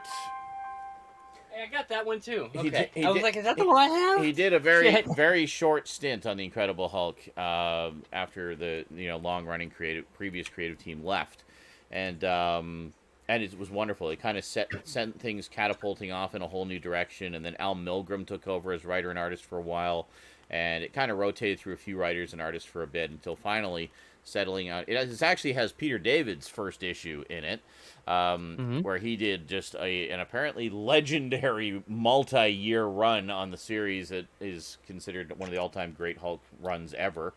So that actually starts here. And are you serious? Again? This guy says he's a Star Wars fan. That was actually Why right. doesn't he even You don't have interrupt the anybody Ewok else. movie? Like, it's always me. How No, can you no one else yourself can a hear real it, that's Star why. Wars fan right. if you don't have the original Ewok They're the best movies? reactions too. I know. Yeah. Right? Anyway, the Everyone reason. is most annoyed. So this has issues 314 through 330, as well as annuals 14 and 15, and the entire John Byrne story from Marvel Fanfare number 29. Let me just show you this Marvel Fanfare. I have this original issue somewhere in my collection, but let me just show you this Marvel Fanfare issue. The entire story is splash pages. Oh God, it's so beautiful, right? It's like 22 pages of splash pages, and it's absolutely gorgeous. It's fantastic. So I'm so glad that they include his 6 issues, and I think he wrote one of the annuals as well, something like that, or drew one of the annuals anyway. Flash pages, And, so good. And yeah, so then they do, and then they include the Marvel Fanfare issue, which was supposed to be part of a cross Marvel Universe event called about this character called Scourge, who was going around killing superheroes. So it was going to be the Incredible Hulk chapter in that ongoing saga. And it was a big mystery of who is this Scourge person and why is he or she going around killing all these superheroes. And so this was the Hulk's encounter with him, but for whatever reason, it was never published. It didn't make it into the sort of the thing. But everyone thought the issue itself was just so gorgeous that it had to be published somewhere. So they put it in an issue of Marvel Fanfare. And we just hit the hype train. Well, holy shit. Yeah, it's I nice. gotta say, real quick, train. I do have to say real quick. Hype that train. we say every frame of painting, but that's the epitome of every page of painting. Yeah, literally. It's I'd like to take any of those making a poster. You know? So It's the epitome. So the epitome, yeah. So the reason I grabbed this out of sequence, well, a couple reasons. First off, the Epic collections lately seem to be going out of print really fucking fast, and it's getting really annoying. I don't know what Marvel's issue is with that, because DC does their collections, like say for example the Constantine or the Hellblazer collection or the Swamp Thing collection or fucking Sandman. Oh my god. To be fair, the hype train's happening. I am just never gonna get through this. What the fuck was that? Oh my god! What was I even just talking about? I'm sorry. Yeah, I'm sorry. Marvel. Yeah, okay, so Marvel does their collections and they go out of print in like 5 seconds, so you gotta get them when they first come out or you miss them, and they don't go back in print until like 5 years later, maybe. Yep. And they go out out of print again quickly. 'cause DC, however, just keeps doing reprints over and over and over again. All of their shit is available forever. There's a few exceptions, obviously, but the vast majority of like ongoing series, ongoing collections like this, they're going to be picking up new collectors all the time. They keep them in print so you can get them. So I don't know why Marvel, who is owned by fucking Disney, has such a problem keeping their shit in print. I just don't get it. Anyway, so that was one of the reasons I want to get it. The other reason I wanted to get it is because that particular collection of issues represents a good chunk of when I collected the Hulk back in the 80s. So it's a lot of my personal history of collecting the Hulk is compiled in that volume. So, good stuff. Next up, so that's the only comic book I got. I just wanted to jump on that before it was gone because it was getting to be low stock. This one, Skinslip actually picked up a few weeks ago, and I was like, oh yeah, I got to get that one because it's apparently also out of print now. Sensing a theme here, this is the FOMO pickups. Picked up the one that we thought was Hammer but isn't Fright, which is, I guess, a proto-slasher from 1972. And it just sounded good. Good little thriller. Wanted to pick it up. Thought the cover was kind of striking. So, yeah, got that for the proto-slasher collection. Ah, where do I go? It's just so infuriating. I hate it when this happens. Yes, it is infuriating. But thank you for all the bits, guys. I do appreciate the money. You only got like a minute and a half left on the train, by the way. If you don't get to level 60. 2, then nobody gets anything. 60% on the hype train. A minute and a half to If you go. want a fucking emote, you gotta get it to level 2. You gotta get it to level 2. Level 2. Okay, so last but most certainly not least, once again, Skinslip sent me the original Blu-ray of this many years ago, and I was like, thank you. But apparently that has some issues with the transfer, and she was just like, well, it's the only Blu-ray that's out, so you're welcome, you ungrateful fuck. So, I remember this, you fuck. Why refuse to watch it, you son of a bitch? So, Arrow Video to the rescue. We got a nice deluxe collector's edition with a beautiful slipcover of The Last Starfighter from 1984. There you go. This was another childhood favorite. This wasn't really a FOMO thing because it's not like in any danger of disappearing anytime soon, but I definitely wanted to make sure I got this snazzy slipcover, which is quite pretty. And I gotta go buy it. I'm not bad. Reversible artwork, of course, original poster art on the reverse. Very nice, very nice. And, yeah, and of course, well, it actually, on the back of the slipcover, doesn't even list the extras. You have to go to the actual case for that, and then you can see just a massive pile of extras. So, very cool. Okay, hey! I ordered my copy. I forgot it was coming out. So. 100%. Yeah, it came out fairly recently, like maybe a couple months ago. I will have it at pickup in like 3 weeks when it finally gets here. And we hit level 2 on the hype train, ladies and gentlemen. There you go. Yeah. Hey, how's your phone? 5 minutes to get level 3. What is the present? What am I? It's me. I'm the present. Oh yes, the gift to the world here. I am a dragon. Roar. It's the gift that keeps on giving. Oh, it's not as much fun when you can see my real face there. Hold on, let me. He's the jelly of the month club right there. There you go. Sean's the jelly of the That's it. Yes. There we go. That's the connection. We are at 14% on level 2 of the hype train now, ladies and gentlemen. Holy moly. The hosting doesn't actually do anything for the hype train. It just annoys me. But thank you. Appreciate the signal. Appreciate the signal boost, guys. Duncan has blown his bits load, apparently, because he was doing booms in the jar earlier. So, yeah. Anyway, that's it. That's it. That's it for the pickups. Oh, yeah, and donations only will go towards Stoudman tormenting himself for your pleasure by sampling some horrible ranch dressing he bought. We need $80 more to get him to drink it. You got to make this happen. Come on. You're going to be disappointing not only us, but hold on. You don't, yeah. You're not only going to be disappointing us if you don't, but you'll be disappointing the 500 people who watch the repeats of these the next day because they'll be waiting through the whole show, waiting for that moment, and you're going to let them down? Like, come on. Do it for the repeat watchers. Wow. Guilting the audience. Jesus Christ. Christ. That $80, that's... That fucking knock. I keep forgetting that's there.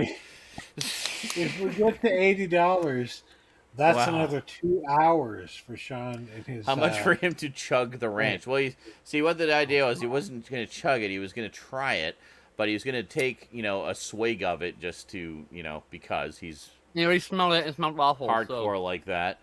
But he doesn't want to do that. I will take a swig and then try it on some actual try it on something practical, yeah. So it'd be $80. Yeah, you can pool your resources too, guys. It doesn't have to be all one people. You can put like $80 total. 5 here, 10 there. Just $80 total. And it goes towards tomorrow's marathon. So if we get basically cold at least be a couple extra hours for tomorrow's marathon. You're gonna drink it warm. It's warm. Continue playing some games. This is warm. Oh my god. It's warm now. Oh god, it's been out of the fridge. So we've been waiting so long for this fucking I $80. never put it in the fridge. I never put it. Oh, you in never the even fridge. put it in the fridge, so you just let it sit and get warm. I hadn't reach been room open till just now, temperature. so. Oh my god.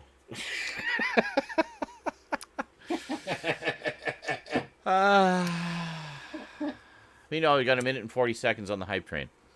So there you go. And I think that gets everybody up to date on everything that's going on.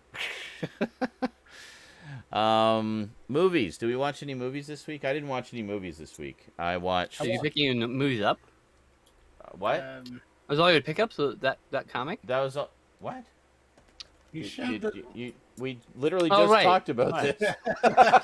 No, I'm reading. Yeah, no, doesn't matter. I forgot about it. That's okay. That's weird for you. All right. Anyway, so Ray and I. I'm really fucking high. Ray and I continued watching some stuff. We continued our journey through Classic Who with Doctor Who: The Keys of Marinus, which I always really liked this one because to me it's very reminiscent of the old movie serials where it's like each episode they go to a different place, different location, so it kind of has this high adventure kind of feel to it, but on a shoestring budget. This is when they were still in Studio D, which is about the size of a closet. And they had to make they have an interview on here with the designer Ray Kuzik, who by the way was the guy who designed the look of the Daleks, after Terry Nation's very brief description in the script. But he was the just general production designer for Doctor Who at the time, and they have an interview with him. He's passed away since, sadly, but they got an interview with him for this, and he was talking about what hell it was having to design all these completely different locations for this one fucking story, and It's such a where small do I space. go? It's just so infuriating. I hate it when Oh this my God. happens. Hey, Michael just earned a new 5K bits badge. Thank you. Nice, dude. And that is it for the hype train. But thank you very much, everybody. We all got the hype fighter. Excellent, very nice. So the interviewer asks. So after the interview, he's talking about just what hell it was having to cram all these different distinct locations into this tiny studio, and the interviewer asks him, "So is there anything about your work on the Keys of Marinus that you're particularly proud of?" And he just says, "God, no." He just absolutely hated it. But I always Amazing. I mean, every artist is his own worst critic, right? But I mean, honestly, Of I course. think it was brilliant what he managed to pull off with so little. And we really enjoyed the story. And at the moment, you're going to love this Skinslip. We are right in the middle of the next story, the Aztecs. So we Yay! got, holy Holy shit. shit. Castro. I think how Castro just finished saying, "Oh, $80 is too much for me, but I can do $79." Castro. Castro, you silly bean. Motherfuckers. 2 thumbs up. We love you I approve. so much. Wicked monkey. Hold on. He, I need by the way, is a $1. streamer also. Hold on, By the way, $1. He And also we got streams this. making his music. He So, does, so yeah. if anyone And wants his music, by the way, is fucking awesome. You can definitely Damn go check it right. out. He does retro wave and stuff like that, which I'm all about because the 80s. Oh, give it, put it into my veins, It's please. so delicious, yeah. So be Hold sure on, I to got this be sure to dollar check here. out Castro's stuff. You will not regret it. I'm so fucking hungry right now. I'm just like, here, $1. Go. Oh God! Oh, here's your Oh my God, Focus on Sprout. dude, you timed that perfectly. You said, "Here, $1, go," and then boom, right as soon as you said "go." Focus on him so he can watch All it. right. There you go. Stuff. All right, hold on. Ready? Hold on, Wait, no, wait. No, not Wait. yet. Hold on, wait. I'm Jesus waiting. Christ, I gotta I'm click waiting. like 3 Calm things. down. I'm waiting. Okay, there we go. We're good. Wait. Oh, I gotta zoom myself in. Okay, Ready? so go ahead. Go All Let me ahead. get the, There we go. Please don't throw up. Thanks. Thank you so much, guys.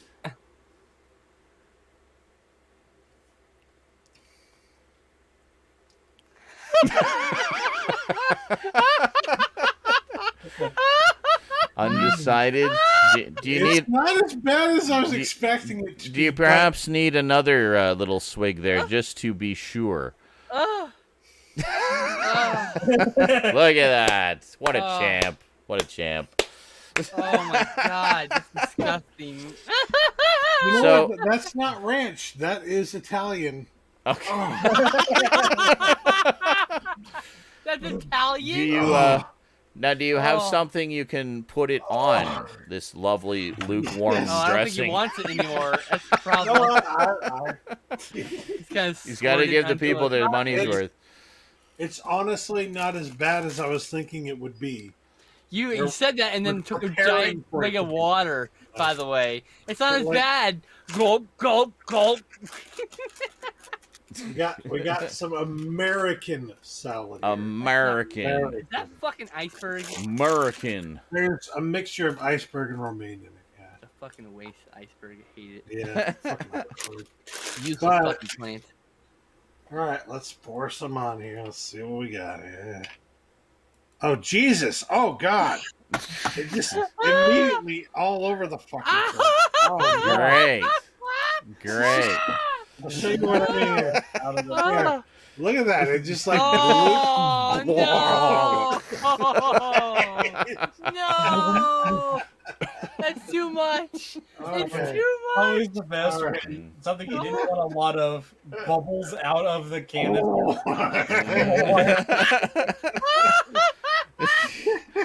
Everyone in Caster's like worth the money.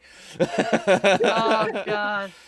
It's All like right. a I wanna watch him soup eat the Here we salad go. Here we go. How is it with No. actual salad? now Oh no. with its intended Justin. purpose, not as a Oh, it's shooter. too much dressing. It's too much dressing. So how is your? Yeah.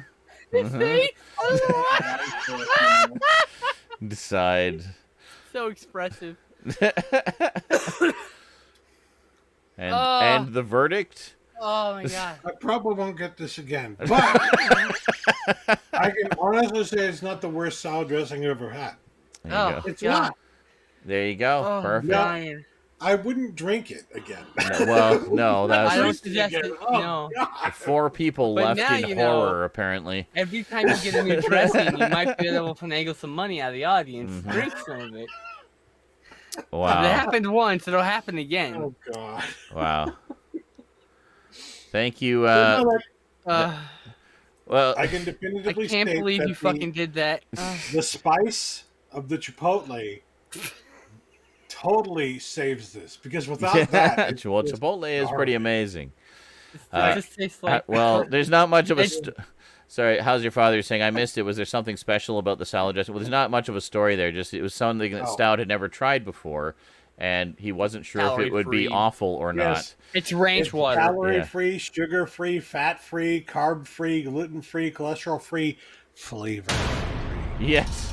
Ranch water. It's ranch water. Hey, thanks, Monkey Demon.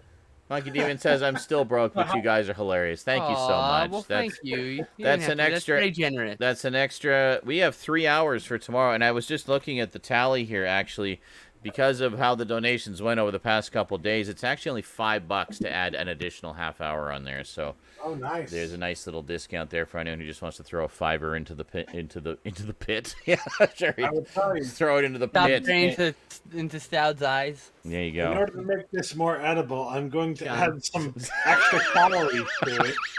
Does that defeat the whole reason you got it? Yeah. Can we Put- like get it off of Stoud's Put like face? a thick layer, just a bedding of Parmesan cheese. like sawdust on a spill. All the you know? cheese, please. All of it. Take it all. please. Whenever there's a spill of liquid at school, they take sawdust and put it in a spill, my so God. it's like scrapes it like a fucking burger. 007 says, get some chocolate croutons on that sucker, too. Chocolate Okay. I gotta keep my voice down now. So. Oh yeah, you do. You're getting So- in trouble. Shit. I have bacon bits. Perfect. I'll add bacon to it as well. Now that salad is becoming a meal. Yes. Okay. Well, that was So- fantastic, Stout. You're a real trooper. Thank you so much. You're amazing. Can we stop focusing on Of course. Stout, please? Yes, it's getting God. it's making me Too hungry much now. Stout.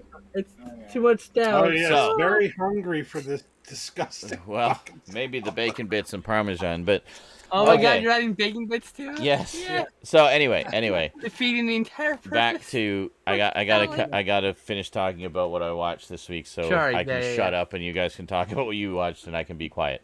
Yes. So anyway, we started watching the Aztecs. We're getting pretty tired by this point in the evening because, I mean, Keys of Marinus is a 6-parter and, you know, taking breaks for food and stuff. So we got like 2 out of the 4 episodes. We actually did watch episode 3, but I think we're going to rewatch it because I'm sure she didn't remember much about it. But this is the wonderful one where the doctor accidentally gets married by making cocoa. That's one of my favorites because the last This is 2 great. 5 minutes of the episode are like This is also where huge character building for him. Yes, this is also where that very famous Doctor Who line, "You cannot rewrite history, not one line," comes from, which is a great line. Love that line. And we watched a little bit more Star Trek, the original series. We watched 2 episodes. We watched, 3 episodes, actually. We watched, the fuck was it? Patterns of Force, I think it was. Hold on a second, let me just double check here. Patterns of Force. I remember my very first episode of that show when I was a kid. Not Patterns of Force, Balance This of... is not Ranch. Yes. We watched Balance of Terror, which was the debut of the Romulans. First time we ever see the Romulans or hear about the Neutral Zone or that there was a war back in the day or anything like that. Featuring Mark Lenard, who would, of course, later be Spock's father, Sarek, as the first Romulan we ever meet. It's like cool. a hugely important episode. It's a very important episode. Yeah, absolutely. It's ramifications for literally 50 years of history. Oh, show. yeah. No, it was, a it real was life great. show. I mean, real life. Well, and we every episode, every show. Basically. Yeah, well, and we found out that there was another, like, sort of splinter faction of the Vulcans that we'd never known about before, which was really interesting. They're genetically distinct in some way. Did not follow the path of logic, but instead retained the Vulcans' old warlike ways and went off and became their own society, which is really interesting stuff. So anyway, that was the episode that introduced the Romulans, so really, really good stuff. And it's also really Romulan good. and Remus, basically. It also reminded me very much of Wrath of Khan, the movie, where it was about, where Wrath of Khan was about Khan and Kirk trying to outwit each other and outthink each other as they're battling and stuff like that. It was as much a battle of wits and intelligence as it was a battle between 2 starships. But... Hey, August, thank you very much, dude. That gives us awesome 3.5 hours for tomorrow. Thank you so much, guys. You guys rock. You guys rock. Yeah, you do. We actually have a Sunday now. Thank you. Now, so the reason I say this isn't the most disgusting ranch I've ever had or salad dressing I've ever had still going on is about... because I can actually continue eating it. Yes. Otherwise, I'd just throw it out. Yes, of course. It's just making me kind of slightly grimace as I Yes. eat it. we've noticed. So when I add on the bacon and everything, So the other 2 episodes we watched were Dagger of the Mind, which was about a penal colony using a new kind of essentially lobotomy machine, which would basically drain someone's mind, and then they would be susceptible to suggestion and such. And so the idea was they would be putting suggestions in, like, don't be violent and kill people like you've been doing for so long. But of course, it's being misused and being used for less than honorable purposes. And it's quite good. And then finally, we watched What Are Little Girls Made Of, which is where we learn a little bit more about Christine Chappell, Nurse Christine Chappell, and that her ex-husband was this researcher who just kind of disappeared and was left for dead, but apparently he didn't die. Or did he? What's going on? Because they get a message from him on this colony, and they go to investigate and find lots of strange goings-on. That episode also co-stars Ted Cassidy, who is, of course, Lurch in the original Addams Family. He plays Rock, who is a big hulking android guy. And really, Ted Cassidy's just always amazing. He's just such an imposing presence and has that wonderful, deep voice. He was also the voice of the captain of the Viserius in the Carbonite Maneuver. In fact, I think Ted Cassidy appeared a lot in the original Star Trek. He was just kind of their go-to guy for a lot of stuff. They needed like a badass voiceover or an imposing, menace of some kind. But yeah, so anyway, that was the 3 Star Trek episodes we watched. Was he ever on the Wild West show? Because I feel like he'd be a good Wild West villain. Could very well have been. I mean, he was very well employed in the 60s, to say the least. There's a lot of Wild West shows at the time. That's what I was asking, maybe. There was. Yeah, Westerns were very popular at the time. It was one of the reasons Star Trek was such a hard sell at the time. was because westerns were the big thing. But Western in space. well, yeah, essentially that's Fucking wagon train across the stars. that's how Gene Roddenberry sold it. He said it's a wagon train to the stars. It's like, oh, okay, Yeah. we'll fund it then. It wasn't a wagon train to the stars, but Not quite, but but it was, you know, yeah, I guess kind of like a western is forging a path through the West and discovering what's out Yeah. there. That's Star- totally where that line came from. Star by Trek the way. is the same thing, you know. yeah, the frontier is totally from the West. The frontier. final frontier. Yeah, absolutely. It's definitely a reference to the fact that literally a West Western was the frontier. reference. Yeah. Yeah. And what the hell else did we watch? Oh, we watched The Conjuring. We watched the first Conjuring, which Oh, it's so good. which I hadn't seen basically since it was fairly new, and I've been wanting to revisit it and work my way through all the others that I haven't seen because I've been buying them all as they come out, because I liked the start of the series enough to know I'm probably going to like the rest of them too, and I kind of Blumhouse has become a studio that I trust as far as horror goes. They've been pretty consistently good, so yeah, I'm perfectly fine with investing in that series as they come out. The new one looks really good too. We watched the trailer for that too.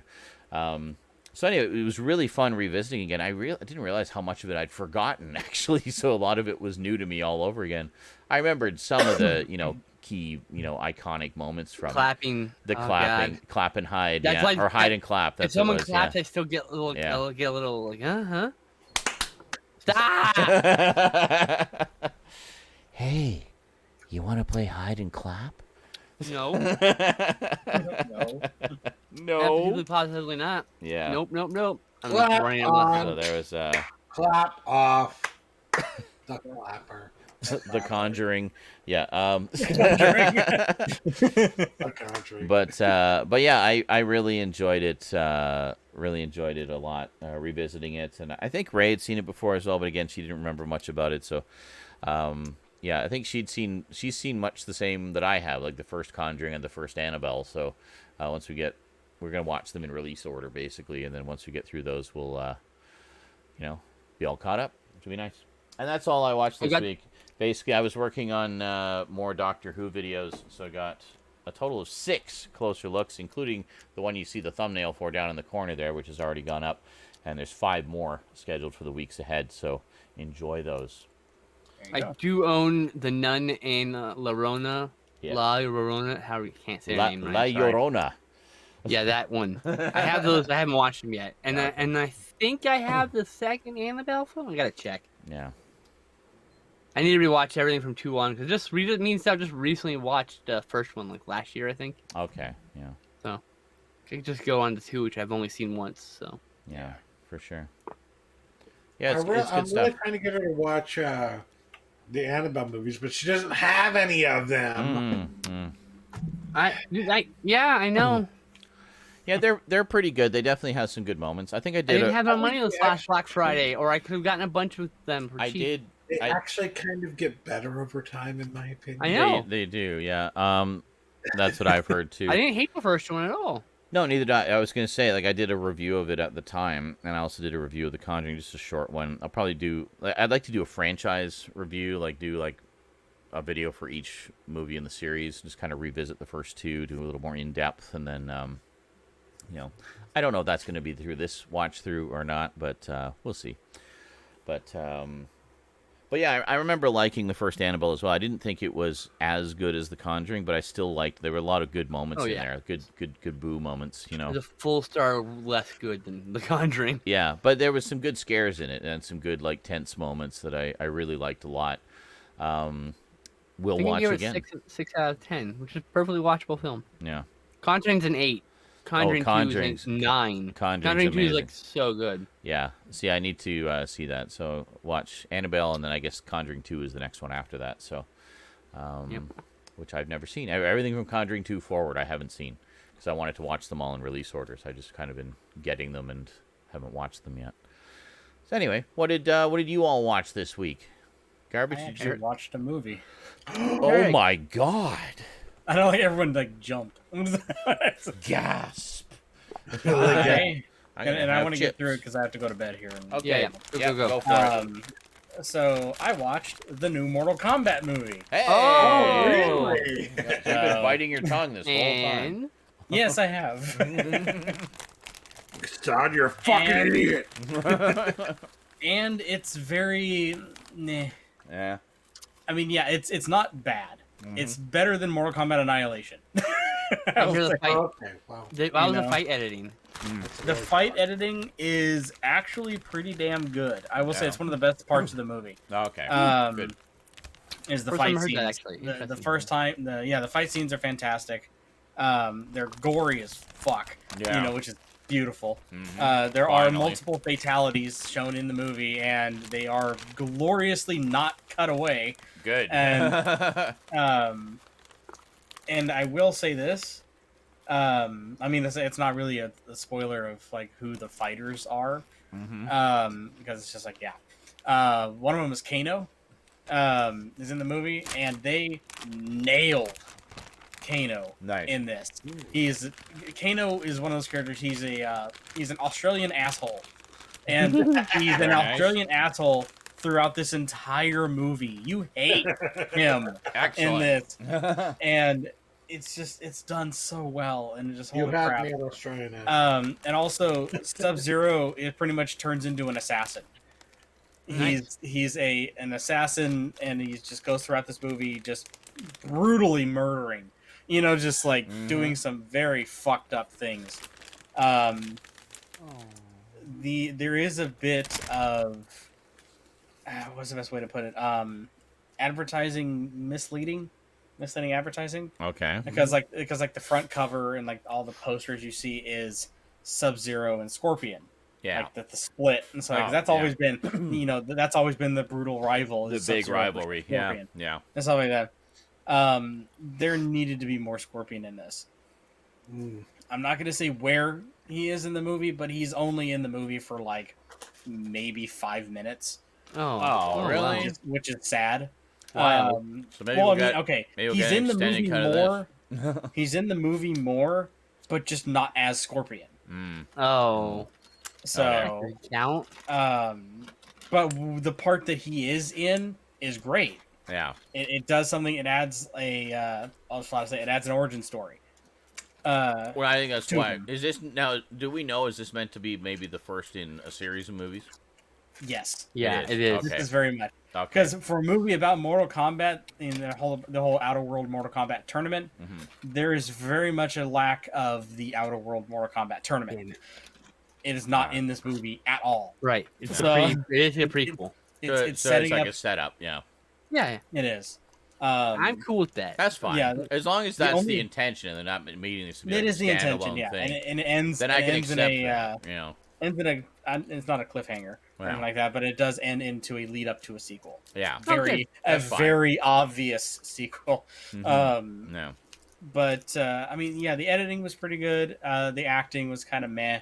The main character, I'm like, you're wondering about the whole fucking movie. Who the hell is this guy? It wasn't until I watched someone else's review after I watched it that I realized he's an original character. I go, oh.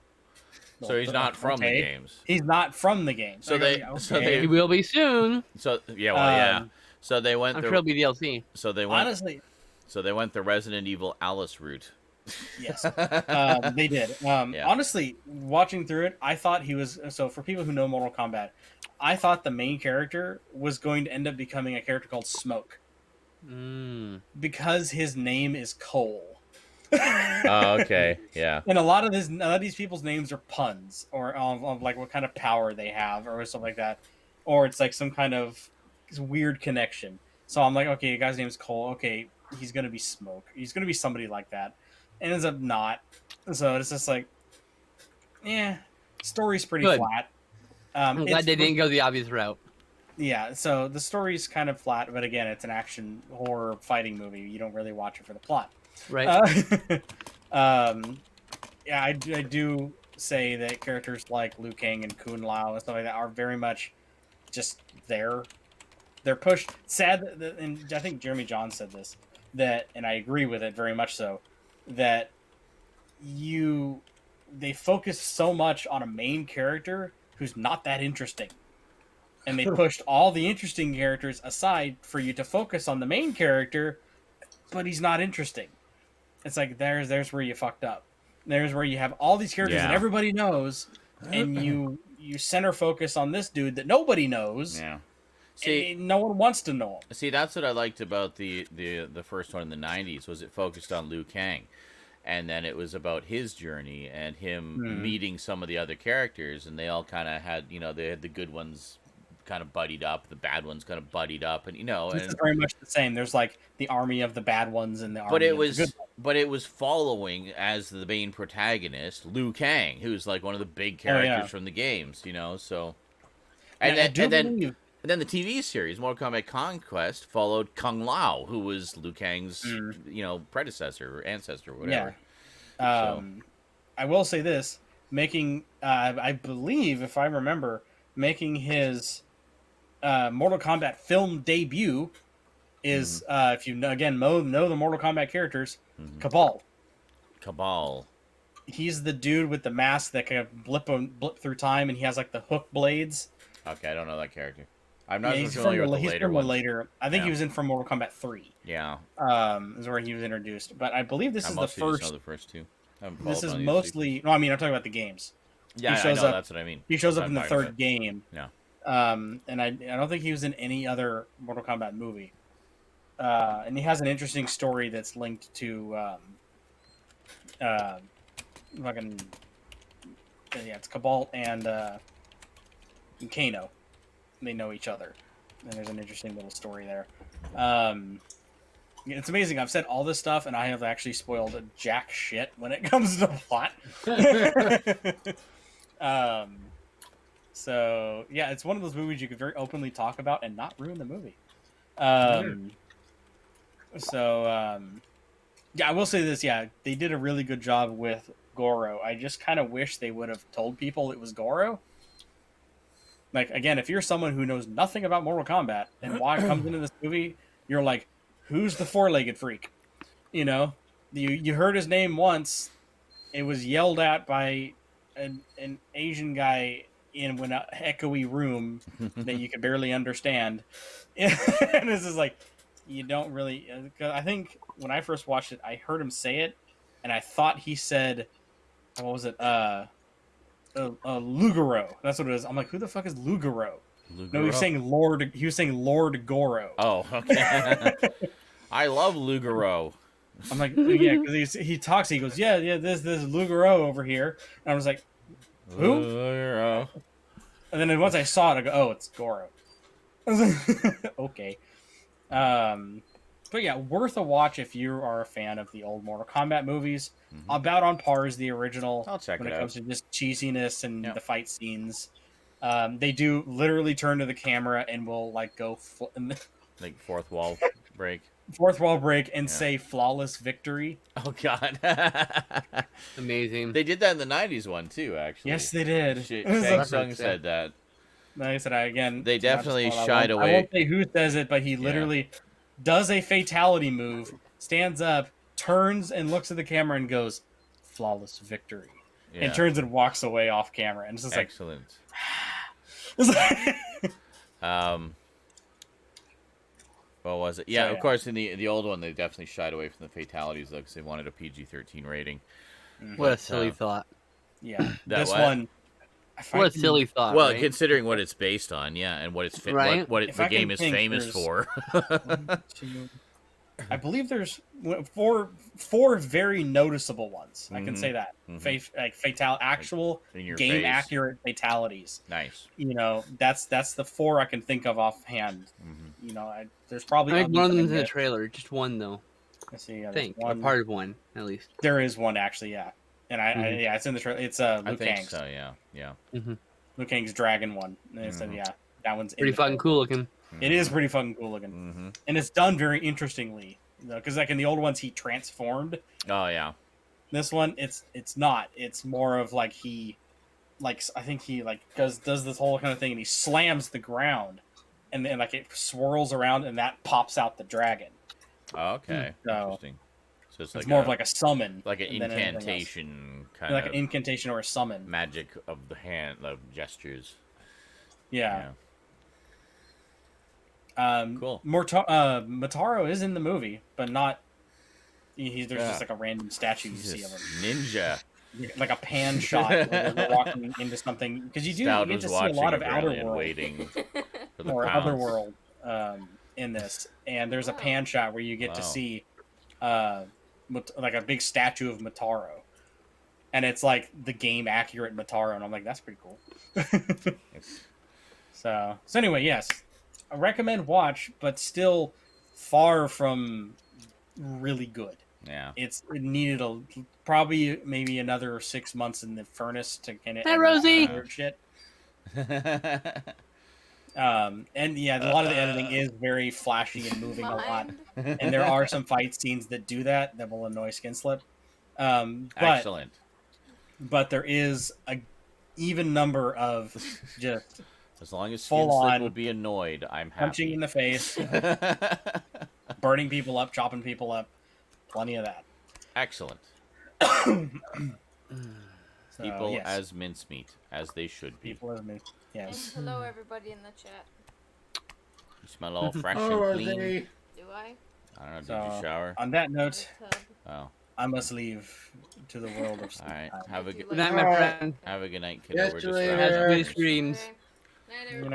Thank you night. for the tea, Duncan. Night, What sweetie. should people believe in? My blanket. Oh yes, Night. it's a mug of Earl Grey. Yeah, I told him you like Earl Grey. So. Oh, yes. I got more, by the way, because I Night. noticed we were running I low. will see you all tomorrow night, Earl hopefully. Grey is Yeah. the Peace, god bro. of tea. Peace. Yeah. Nobody can argue with me. Oh, what did you say? I said Earl Grey is the god of tea. The god of tea. Well, Picard would agree. Earl Grey is pretty awesome, yeah. Earl Grey is pretty awesome. Well, look at this half janky picture over here. Let me just move that over. And Ah, there we go. ah. Is that accurate? No. Hold on.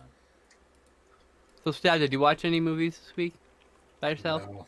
No. No? Alright, so, I watched Inception for the first time since theaters. And it was, like, even better than I remember, actually. It's such a really good movie. It's, like, so well constructed. I really liked that one, actually. People joke about it, but I thought it was It's been a meme about it, like, being, like, bad, but it's I not thought it bad. was It's really well good. made, and I liked the whole idea of the layered dreams and everything. It was cool. Yeah, like, and Yeah. I know I had watching it again because I think people were like, "Oh, I couldn't follow along with it." I had no problem the first time. I'm like, maybe I just assumed some shit. So I watched it again. Like, no, I had no problem following along what's going on. Yeah. No, neither did The I. dream was a dream. I don't know how people were confused by it. It's like Mhm. they can't handle too many threads at once. Maybe I don't know. And it was because it was made like a what do you call it? Those dolls, the nesting dolls. Oh, the Russian Yeah. dolls. Yeah, I know the one he means. Yeah. It's called they're one called he nesting means. dolls, and like it's built like that. Except Yeah. it's dream sequences inside. But then again, Dream people sequence. people were confused by Back to the Future 2, even though there's a scene right in the middle where Dr. Brown literally explains the whole goddamn thing. So. Wow. I don't know. But how are they in the future? I watched the last Neil Breen film, Twisted Pair. I'd say if I were to introduce someone to Neil Breen, I'd probably give them Fateful Findings is his best film. Mhm. It's the most funny. It's just like unintentionally so. It's the most well constructed as a film. Mhm. It's really interesting. I actually have like some ideas that are explored in Fateful Findings. I kind of find a little interesting when you look deeper into them. Mhm. But it's also full of like really terrible acting and amazingly bad set pieces, and Excellent. it's worth watching. It's Nanara at its finest. Mhm. So, Twisted Pair was more of that, but this was his version of a Marvel movie. So it's laden with special effects, and the only way he can do is basically green screen effects and After Effects. Generic explosions everywhere. He crouches down, and then like his still form After Effects moves up like really quickly to the balcony, where he cuts to him, where he's standing in another shot, and then continues from that shot. So it's like really old school effects, but done with modern technology. And it looks really janky, I guess. I don't know, low budget, like not low budget. I mean, low budget, but like anyway, it's just it's really wild and interesting, and I highly recommend Fateful Findings. And then I would say this movie, Twisted Pair. It's good ones. The other movies are not as entertaining, I don't think. Some of them are, like, pass-throughs a little dense on the dialogue. And the concepts, a lot of loose hanging threads that kind of annoy me in that movie. All right. Anything I watched else that was interesting? No, Stout and I watched Coven of Sisters, 2020. We covered all our movies on our show, which we do every Wednesday at 8 p.m. Pacific on my channel, called Couch Tomatoes, which I got a brand new logo for, actually. Oh, nice. It's a beautiful logo by my friend Megan. Wonderful logo. It's so good. It's better than I could ever imagine. But yeah, Covenant. We talked about all our movies. We're gonna talk just about a few. Covenant Sisters, 2020. Stout. This is a very good movie. As we've said several times, makes you really fucking hate men. For Well, any men reason. suck. But particularly Well, these men in this fucking movie, because they're like this fucking Spanish Inquisition. They're a bunch of fucking religious fucks. Ah, okay. So even worse. Who are using circular logic to try and like fucking try people as witches and burn them at the stake, even though they have exhibited no indications that they would be witches, even in the slightest. It's just like, these women are having fun on their own. They must be witches. Kill them, burn them at the stake. And I guess they have arrived on a time in which most of the men have left the village for fishing, for food, for the village, and there's a bit of controversy. These inquisitors are not technically welcomed by the Lord, but he's out doing fishing. Okay. So he can't say anything about him being there and objecting, even though he's technically subject to the Inquisition. He would not be favorable of what the Inquisitor is doing here. The Inquisitor arrests these 5 sisters, and he gets horny about them. Okay. And it's basically 1,001 Nights, so like the Scheherazade like bridging story. Okay. But replace it with every night they are trying to prolong to get to the next full moon when the men will return, and they will not stand for their imprisonment. So, but it doesn't like linger on the torture. It focuses on them trying to survive, and the heart that they retain in their own hearts, like the warmth they retain in their hearts, even though they're being brutalized by these men. So, like, you hear people being tortured, but you don't actually see it. You just assume it's happening. But yeah, it's just a fucking really solid film. It's on Netflix. It's also known as just Coven in other parts of the world. It's from 2020. Cool. Where did I rate that? I rated 8 out of 10. I rated Inception 8 out of 10 also. 8 out of 10. Coven. What was the title it goes by? Coven of Sisters. Coven of Sisters. Okay. Cool. Also known as just Coven in other parts of the world. It's a Netflix exclusive here. I don't know about other countries. I believe it's Netflix exclusive. Period. Outside of its home country, which I think it was produced for theatrical or television or whatever. I don't know how it works in whatever country it's from. They speak a lot of Basque and French. Okay. Interesting. And we should probably talk about Blair Witch 2016. Oh, you finally watched that one. Excellent. Yeah. Yes. I really like this movie, except the monster.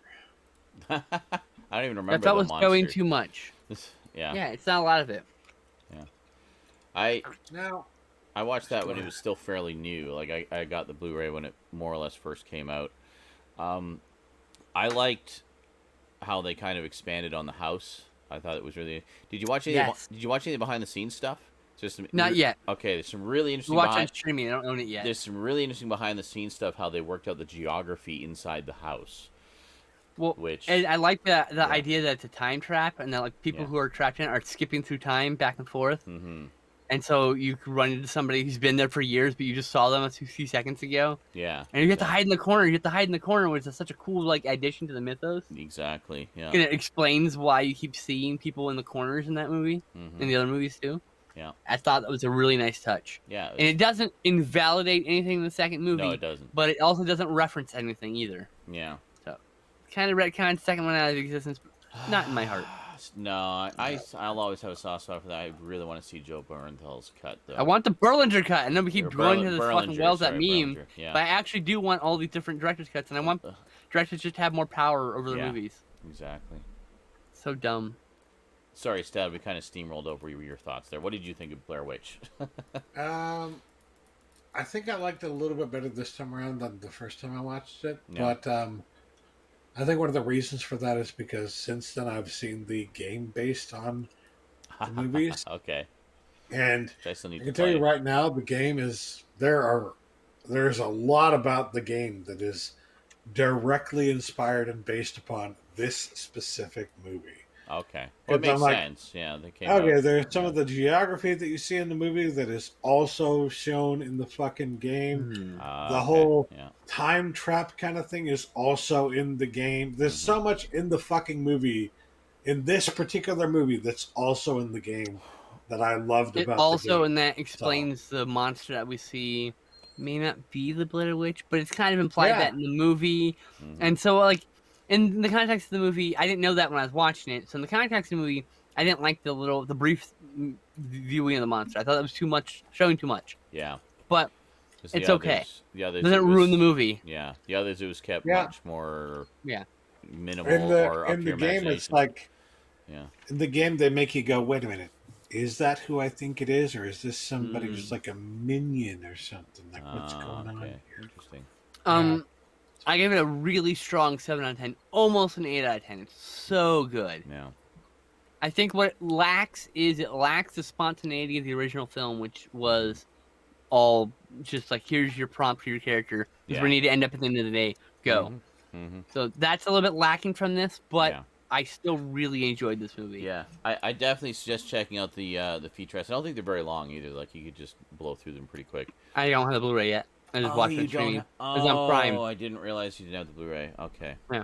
Well, I you would get- buying it. Don't get me wrong. yeah, I when want you get, when you get the Blu-ray, definitely check out those featurettes because they were really interesting. will. Just kind of seeing because the original creators were actually pretty heavily involved with that. Oh, cool! Excellent. They I'm didn't. glad to hear that. They Excellent. didn't direct it, but they just kind of they were on as advisors, like to the lore and Mm-hmm. stuff, and yeah, and they have at least one of them. I was directed by two guys, I remember, but one of them is there anyway in the extras talking with the director, and they do like the little walk around of the house set and everything like that, which is really cool. And they show how they how they would have rooms duplicated, but where the entrance and exit would lead to different areas and stuff like that. So it's like they would have them completely like carbon copies of each other, so they would be able to kind of match it and then have the characters walk out into a different area from how they walked in through the same door and stuff like that. It's just really interesting how they like worked out the logistics of it all to have it this really kind of, twisted, weird, trappy house. Yeah, that part is like one of my favorite parts. It's very cool. It's very cool. I do have one more movie to talk about. Yeah. Oh, It's Go ahead. Sorry. I just want to say, by the way, Sean, when you start to do your Halloween content, I would really, really like to see you play the Blair Witch game. Okay. Me too, please. I will bear that in mind. I have it, so I could actually play it Yeah, you in should. theory. You love it. I really want you to play that. Ugh, now I'm scared in a whole different way. Anyway, I really want you to play that because I'm interested in seeing the story. Okay, I will consider it. I haven't figured out all of what I'm doing for Halloween yet, so Blair Witch has to be on there. I'm gonna literally rag on you every Blair fucking Witch day. or Riot. Right. Yeah. Well, I will Alright. turn your fucking chat against you. Yep.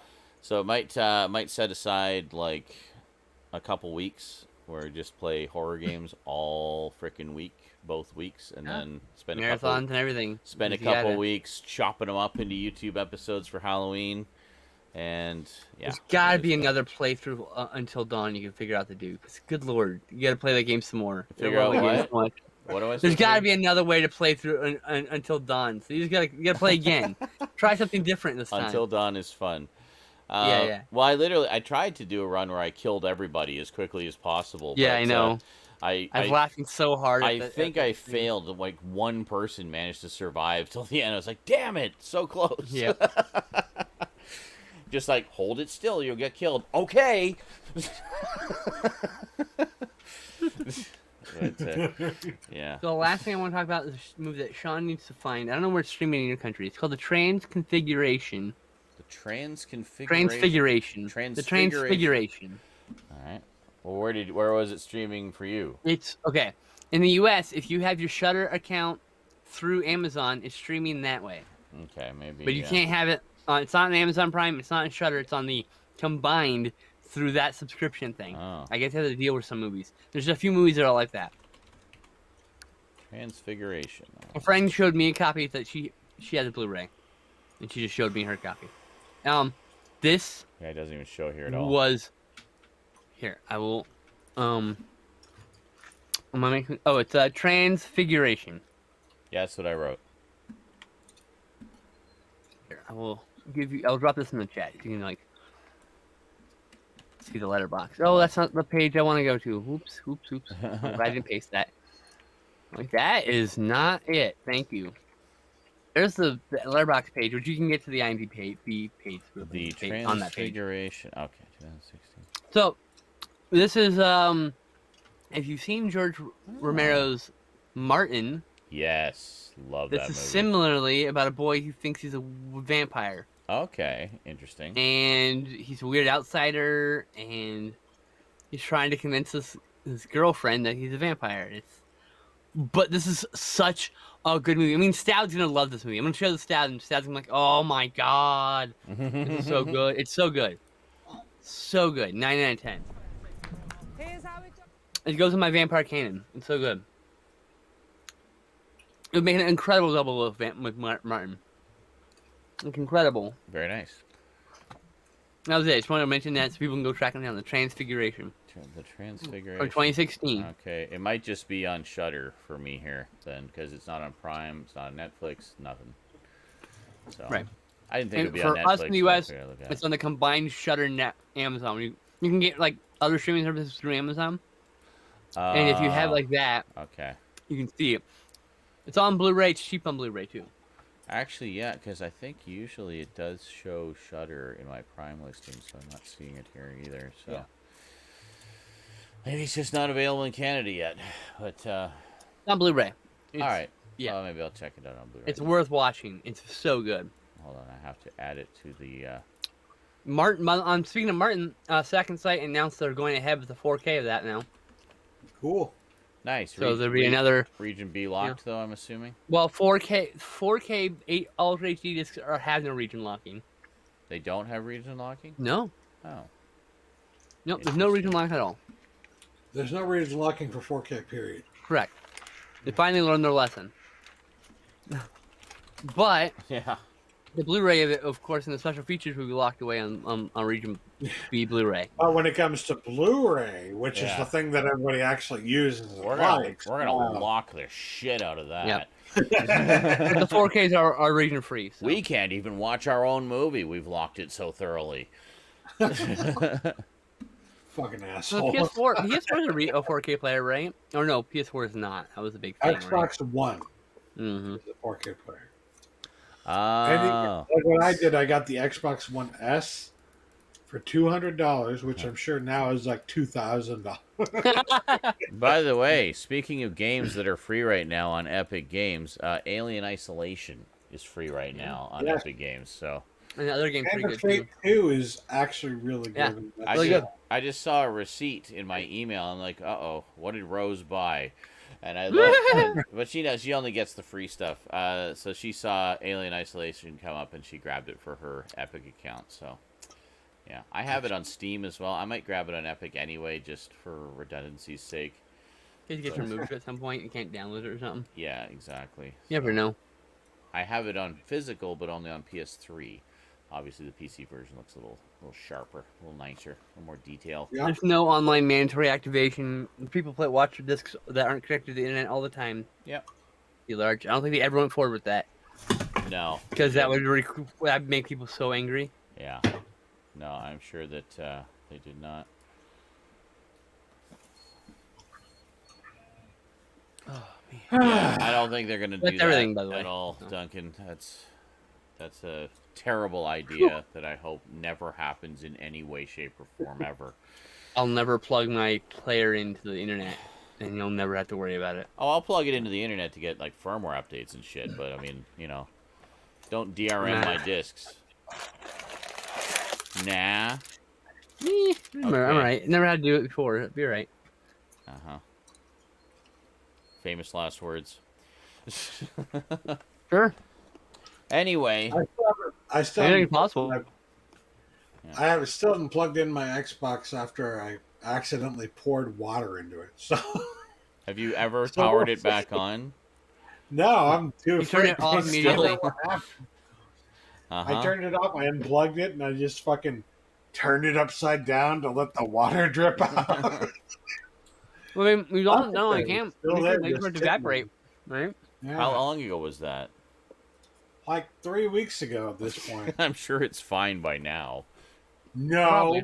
Unless you fried it at the time. there's still liquid in it, I'm sure. Uh-huh. Okay. You turn it like slosh. Try it in another 3 months, maybe. Yeah. Try again when you move. Yeah. Alrighty. Well, I think that is it for another week's SNI, ladies and gentlemen. Thank you very much for joining us. It was a lot of fun. We had a good time this week. This was good. It's great. And I will, of course, be seeing you all tomorrow for at least another 3.5 hours of Mega Marathon Madness. We had a lot of fun today, actually. We played some more Fortnite and had some really fun, satisfying rounds. So you'll get to see the clips of those on YouTube and Twitch sometime in the next 6 months. So there you go. Thanks how it for all goes. the donations, guys. Patreon sponsors can see the full stream archives right away, like within the same day. So, Yep. for as little as $1 a month. Thanks for the support, all my Patreon sponsors, and everybody else too. Anyway, have yourselves a great day or night, everyone. Thanks for coming out, and we will see you next time. Till then, thanks for watching, and sayonara. Strafe. In penis. Let's find the volume mixer again, and